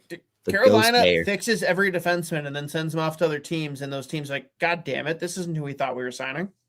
Yeah, it's like them in Florida like have a way, like we know exactly what type of defenseman can just be flawed somewhere else, come in here and do a job for us. Florida's different though. Florida's like, hey, we're gonna shove this square peg into the round hole and it's gonna somehow fit in and it's gonna work. Yeah. Like they don't like remake defensemen in the same way. I think like there, yes, but I don't think that like you take like Seth Jones and send him somewhere else, like he's going to look the exact same as he looks in Florida. Maybe I'm wrong. I don't know. No, yeah, that's what I'm saying. I don't think he would. Right. I guess I said the same thing about Carolina too. I guess, yeah. All right. They're the same. I just think like Carolina really takes like, I think Florida is more rejuvenation. Whereas Carolina is, there's raw skill here and it hasn't worked yet. We'll make it work. Yep. But yeah, they are really similar. I backpedal on everything I was arguing. You're right. I take it all back. I can own up and take the L on that one. I don't know where my head was going. I lied. Yeah. Arrest me. All right, let's go back then to the Atlantic for what I actually think might be. It has to be a top 3 like fun series. Tampa and Montreal. Similar to the one we just talked about. Like, would I truly be shocked by any outcome here? Like, I guess not. I just have a really hard time with 2 pieces here. And one I understand I'm overvaluing, but the experience, like Tampa's track record is Tampa's track record. Montreal doesn't have one. And I do not trust Montreal's goaltending. I just don't. Mm-hmm. That is my biggest bugaboo. And not knowing what Dobson's health status isn't the greatest, but this is going to be a very fun series. I can truly see it going either way, but like my pick on the surface of it is going to end up being Tampa, but I have all the room in the world for someone to come in and tell me why I'm an idiot and why they disagree. It is very fun that it's just clicked for me. Gold Star, Marty St. Louis going up against Tampa. That's fun. That's fun. Yeah, this series is Do going to you think he still hates them, or does he just hate Yzerman? Gotta just be Yzerman. He'll have to channel that hate. We'll figure it out. Yeah. Well, he's not going to have to go up against Detroit the playoffs anytime soon, so it's fine. Yeah, no, I'm going to end up leaning Tampa just because, first of all, actually, two really good coaches, obviously. Like what Marty St. Louis has been able to do since getting there. People forget he was coaching a youth team. And they were like, how about the NHL? It's like, yes. And that team is just so fun. Obviously, like the youth movement and like the fact that so many of their young top of the lineup guys are signed long-term on really good contracts makes me fucking sick. And I think Cam Fowler is legit. Or Cam Fowler. I know who you meant. Jacob Fowler. And I think he's going to be the long-term goalie. I mean, again, this is just his rookie year, so we'll see how he does. But yeah, no, obviously you're going to lead in the goaltender for Tampa Bay. And John Cooper's ability to get so much from different guys in this lineup, especially I remember at the beginning of the year, I was really worried about Tampa's defense as far as like the foot speed. I'm an idiot. They turned that around immediately. Jared Radish has been incredible this season, obviously. Even with Victor Hedman, I don't think at any point this season he's been 100% healthy. And it's been like guys like the Radish-Moser pair has been ridiculous from day one. That would have been the one that if you like went back and told me this summer, like, hey, one of the sickest pairings this year is going to be Moser Radish, I'd be like, fuck you. Yeah, I know. And like McDonough's just continued to be Ryan McDonough. Like it's just been crazy. But they needed him back so bad. Yeah. But he's just getting so much out of like a lot of guys that either thought were cooked or like guys that were just like looked at as fucking like bottom of the lineup. Like Edmund is good, right? Yeah, I think he's playing. I think the whole year he's been like 60-70%. He's got something going on, but I think he's good to go. Yeah. And I just want to know how healthy Tampa's forwards are. Like even guys like Hagel, he's been in and out of the lineup this season. Braden Point, obviously that's a big one.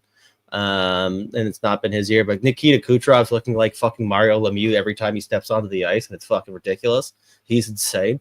So I will lean Tampa, but God, I think as far as like, I will say it, as much as it pains me, watching the Montreal Canadiens play hockey is legitimately one of the most enjoyable things you could possibly fucking spend your night doing. So I really want this to go 7 so bad. Again, I'll probably lean Tampa, and it's gonna be interesting to see what happens this offseason with Montreal if they can go out and find another center. Like, I mean, Kapanen's, as far as like a 2C goes, he's filled in admirably. He's been fine, but for them to take that next step, that would be a huge if they could go out and identify someone, or if they end up getting in the mix like a Robert Thomas, who again I don't know why the fuck St. Louis ever was even thinking about trading him. If they can go out and find another top 6 center, that's good. That's instantly like that has the potential to turn them into a contender overnight. So we'll see how that goes. But again, I like the depth for Tampa up and down the lineup. Obviously, like you said, the experience, the goaltending's in their corner, but like, there's just something going on in Montreal. So if they were to pull it off, would not be the most shocking thing in the world. But I just desperately need this one to go 7. Still going Tampa. I'm just going to go in 7. Well, I'll go Tampa in 7. Here's my question. And like, yeah, maybe I'm biased, whatever. Maybe that gives it away now. But biggest playoff gamer on either team?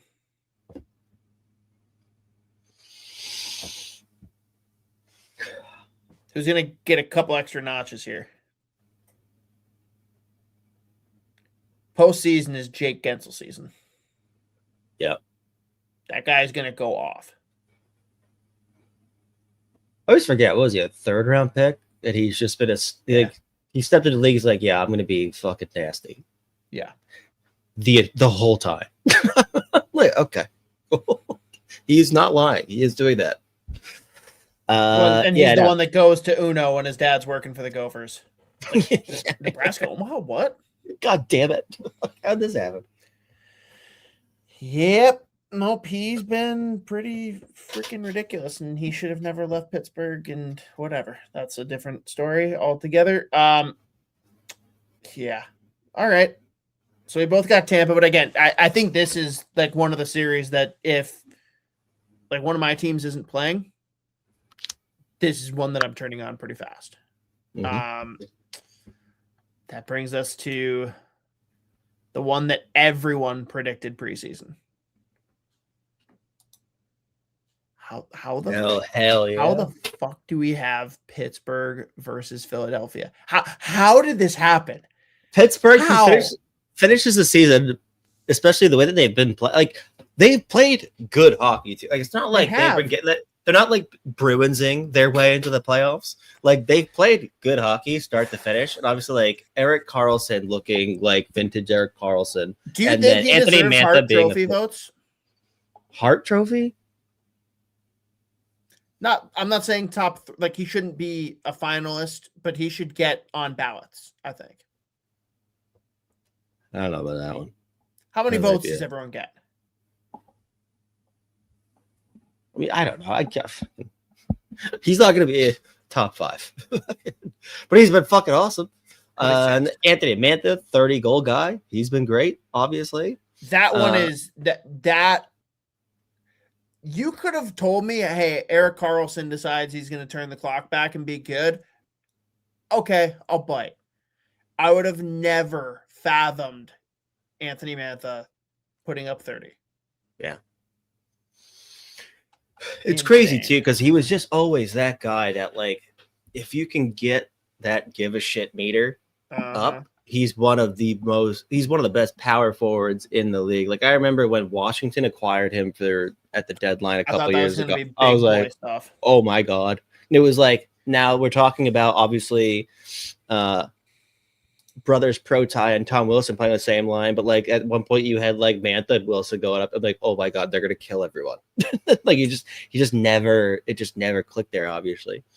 And you know, obviously they missed basically the entire season, comes back and all of a sudden 30-goal guy. And like the give a shit meter's obviously there, and he's just been so good. Ben Kindle coming into the lineup and sticking day one right out of the draft, and he's been awesome. I love that kid. I apologize. I'm so sorry. I'm so sorry, Kyle Dubas. I will never question you again, except for not getting Zach Benson, who didn't even make it to you. You piece of shit. Yeah. Pull in the reverse Oliver Moore Wild fans.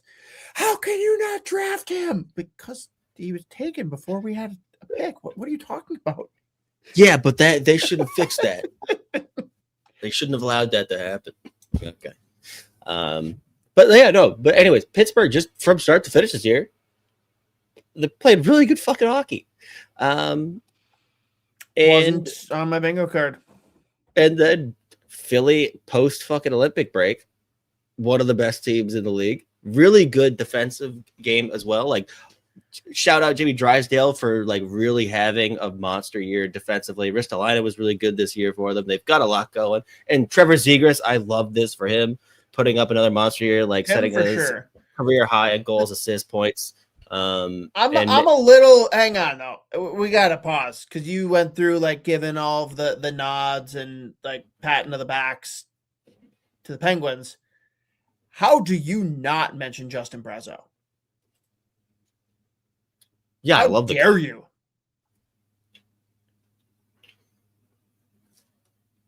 But I mean, I don't know what you want me to say. He's been really good for them too and put up goals. Like they're putting him in a spot in the lineup that Minnesota should have when they made that trade. Like I don't know what you want me to fucking say. Jesus. I just can't believe that he got glossed over. We spent the first like month and a half of the season losing our minds over what he was doing. Yeah, I was just God damn it. All right, but Philly, the defense, how much of it is how good their goaltending has been? Because holy shit. Yeah, Vladar is awesome. He's been great, but their defense in front of them has been fucking excellent. Like their expected goals against is top 5 in the league. And like they're just suffocating defensively, and like they've got like a really good year from Jamie Drysdale on the defensive side, like which has been huge. Like obviously coming into the NHL and like the beginning of his tenure in Anaheim, he's always looked at as like an offensive defenseman, tons of skill, good shot, all that. But like the defensive game is always like a work in progress. This year, the offense has been fine, but like the defensive game has taken a huge step forward. Rasmus Ristolainen has been a beast defensively, and by the way, he gets playoff hockey now.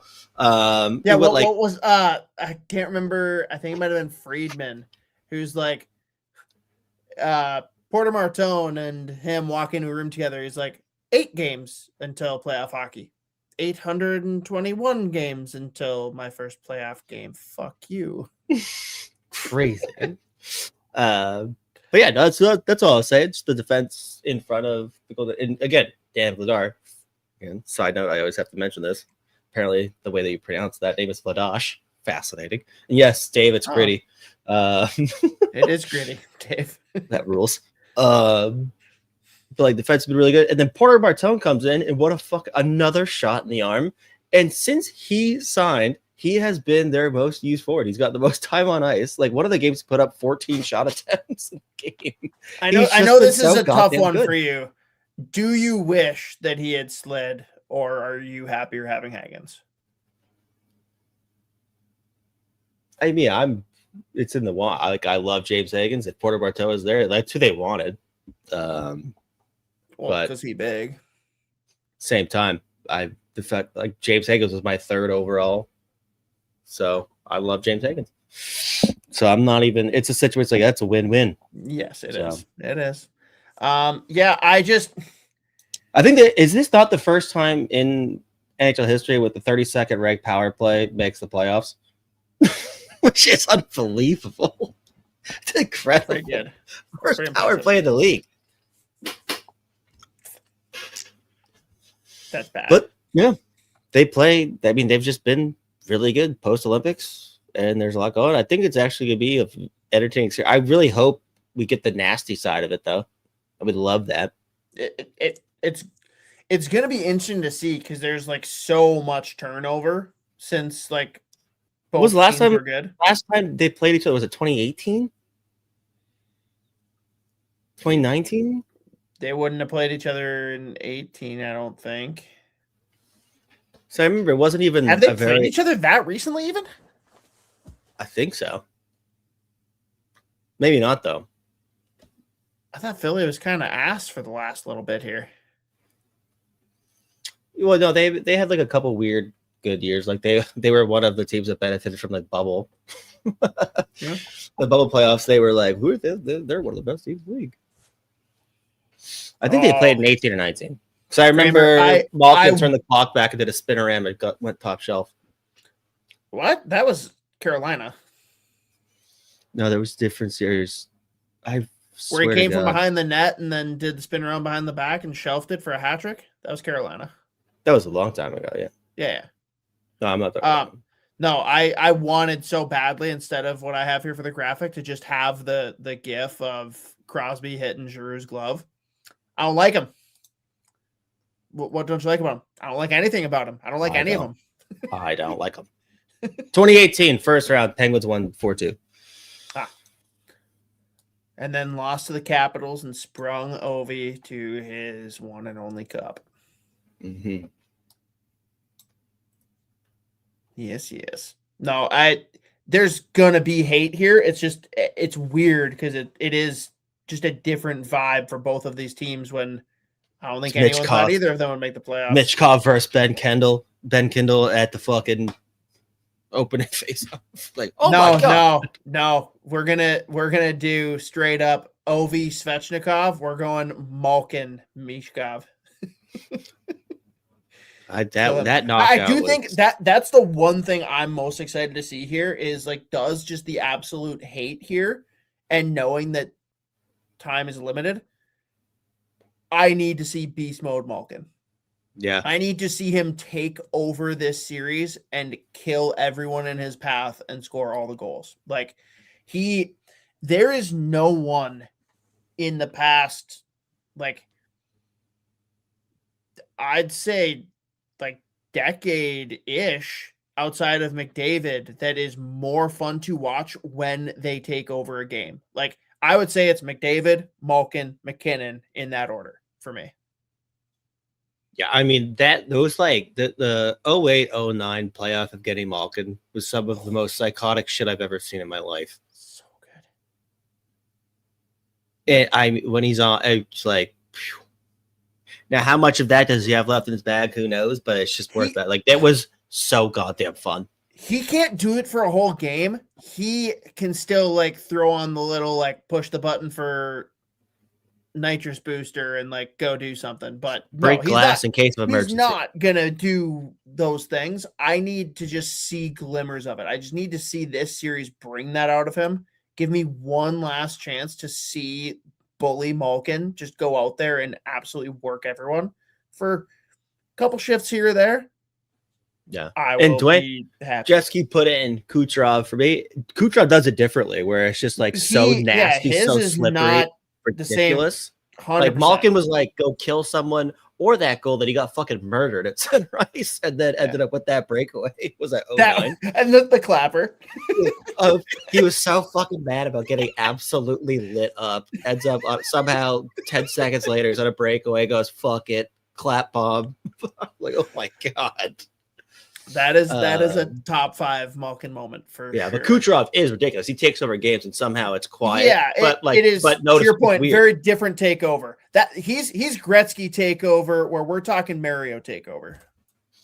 No, it's like Malkin's like screaming, like it's like psychotic. Like he's got the blue face paint on, going in full on. Kucherov's like putting up 11 assists in one period and then on his way back to the bench, like kicking Brett Connolly. It was one of the dirtiest things I've ever seen. Oh man. It's weird because I'm not used to the Penguins outdoing my expectations and having the rest of the league kind of sleep on them. Like, I don't think they're winning the cup, don't get me wrong, but like they're better. Like people are basically making it out like, oh, they're propped up. Here we go. Here's our fun little charity case. Like they were a good team this year. And if they can be semi-healthy, like they're good. Period. For Philly, I'm gonna be honest, like if the goaltending holds up, it's going to be a really interesting series. If he turns back into a pumpkin, it's probably not. Like it really does hang on Vladash. Mm-hmm. Yeah, I still look at it and I'm like, it's hard for me to pick against end of career, or who could even say end of career? However long Sidney Crosby feels like playing, I guess. But like he's missed out in the playoffs a couple years. He's back in the playoffs and he's playing Philly. It's gonna be hard for me to pick against Sidney Crosby. And I just think, top to bottom, Philly or Pittsburgh just performed incredibly well, like from start to finish. Again, like Philly hits the playoffs really hot, playing really well, and especially that like the back end, how good they've been, especially down the stretch, and then the injection of Porter Martone. How many minutes is Michkov allowed to play? is he in shape?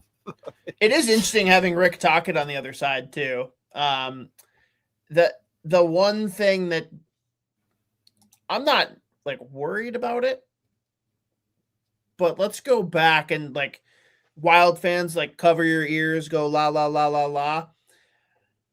There were some dog shit years for Marc-Andre Fleury in the postseason. Mm-hmm. He gave me nightmares at times, and I'm going back early teens. I think it was 2012 where every game was like 8-7 between Pittsburgh and Philly. And I just, the goaltending doesn't worry me. It just doesn't not worry me. Like, I don't know how much I trust it. I mean, I look at both teams. I look at the goaltending. I'm like, I think they're fine. Right. But that fine can slope real fast. Yeah, I can. But I mean, you could say that about literally every team. You know what I mean? Yeah. It's different though. Like realistically, if like, let's say Winnipeg was in the playoffs, like on paper, you're looking at like, yeah, he good, great. In my head, that should not be a problem. And somehow every other year that Winnipeg's in the playoffs, it's a major problem. And then the Olympics happen, and he's Connor Hellebuyck, he's a freak of nature. I still think you could say that about anyone, but I just look at there's so much going on forwards and defense for both of these teams that are like too positive that like I think you could make a case that both goaltenders could potentially, whoever's playing for either team, obviously it's split R for Billy, and I don't think it's a huge conversation in Pitt. It's not though. When the Pittsburgh Penguins win the Stanley Cup this year, yes, is Sidney Crosby like firmly cemented on hockey Mount Rushmore forever? Because not only did he do everything he's done in his career, which is stupid, he gets his 4th cup, but he also takes the goalie that Connor McDavid couldn't win a cup with and wins a cup. I still can't believe the trade. That trade was ridiculous. How does Edmonton keep getting such awful GMs? How? It's fascinating. And they get gifted some of the best players in the world, and it's like, but you're stuck with that GM, so have fun. Mm-hmm. Just toying with them. Yeah,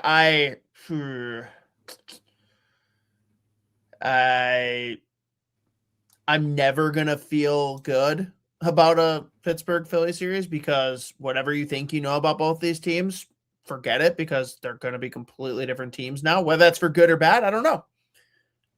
But I'm very excited. I didn't think I was going to get Penguins playoff hockey this year, let alone if you told me that somehow they pulled a miraculous run, I'd be like, oh, great. So who are they playing? Like the Devils, the Islanders, the Capitals? Nope. The Flyers. Mm-hmm. Like I'm trying to think. At the beginning of the season, I had to have gone Carolina, New Jersey, one of Washington or Islanders in whichever order. Then where would I have gone? I know I had Rangers at the bottom because they're fraudulent. I didn't think they'd be quite as bad as they were, but I thought they'd be bad. But I think Pittsburgh and Philly might have even been under Columbus. Mm-hmm. I don't know. And here they are. Pittsburgh was the only team in the NHL publicly saying, yes, we are tanking. They finished second in the fucking Metro. Oh, that's too good. We are going to play so bad. Watch. And they're like, nah, never mind. Our bad. Hand up. That's on us. We lied. Man. Anyways. And Pittsburgh could have had the Rangers pick this year. That would have been so fun. I might have enjoyed that more than the Penguins getting into the playoffs, to be completely honest. Just seeing the Rangers struggle and then getting their pick. But here we are. Yeah, I'm picking the Penguins. 6 or 7 games. Nothing's going to shock me again. Like, it's just always weird with these two. Like, the hate is going to drive so much, but it's just so different at this stage for both teams where, like, I really don't know what a lot of these guys are going to be like in a 7-game series with each other. Like, most of the regime that we saw through the 2010s where these guys murdered each other, there's like 3, 4 left on each team, if that. Yeah. But yes, I'm excited. And since the Wild will probably have late games, I don't have to worry about any overlap, hopefully. Yeah, they somehow, some way. They just love it.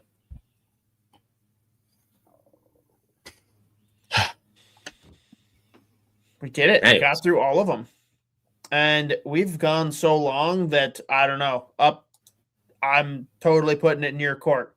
Are we ending it, or do we talk any prospects or college? Entirely. I'm going to have to get up about 4 hours to walk to work, possibly in the rain. So we're killing it. Yep. Yeah. But we'll hit on all that stuff next week, guys. The Wild segment definitely ran longer than we thought, but as it should. Seemed like everyone had a good time, so that's all that matters. And I was very angry at the start because at my time, 9:59, I spilled an entire Keurig of water all over the fridge. And it was a disaster, and I was furious. And yet, we made it. We still did a 3-hour show. And it was not. Oh, wait, Dave. What do Billy was way back. Yes. What does Bellows Brian and Bellows Bobby. and Bobby Smith have in common? Oh, there were picks 1 and 2.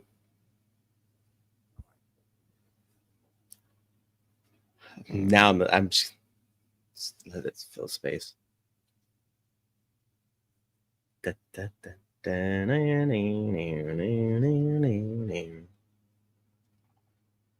Seeing a lot of B's. Their name starts with B, for one.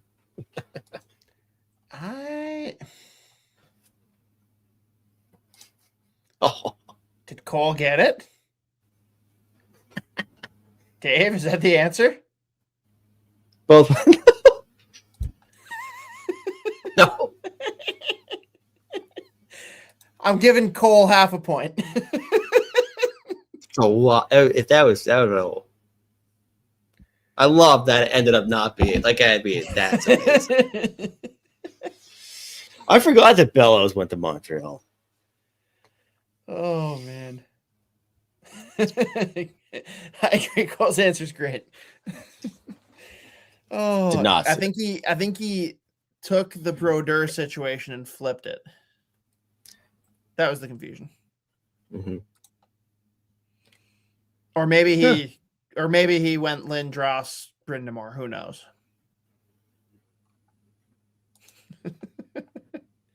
You were close, Cole. You were close. Thank all of you who have hung out for so long here. I'm just excited for the playoffs. I don't know what else I can say. It's weird that we have like 3 days of meaningless hockey, then an off day, then playoffs. Like there's games tomorrow and no one cares. The best Bellows. They got darker. Man. You're the best, Bellows. You're the fucking best. Give your balls a tongue, you tit fucker. It's like, what? Yeah. Man. Playoff hockey. So excited. All right. I got another. Who makes it the furthest? Boston, Pittsburgh, or Minnesota? Minnesota, come on.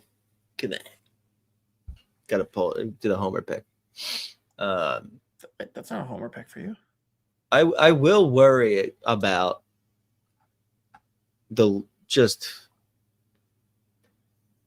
entire league if Boston makes a little fucking run here. That being said, a second round, Canadians, Bruins, as the hatred is back for the first time in however many years. That would be fun. I hate to that would be very fun, but also give me 7 games of Tampa Buffalo. Oh my god. Yeah, that's also true. And significantly better hockey if that was. Give me either one. I'm going to base how I feel about each series on how the other one is going. Yeah. I either want Boston, Montreal, or Buffalo and Tampa. Oh man. Yeah, I really was hoping the first round was going to be Buffalo, Tampa. Because that was so fun. And again, the fact that the best game of the year was happening with Logan Stanley in the booth for the entire first period in a fucking turtleneck like a psychopath. Just be like, I wish I was on the ice right now.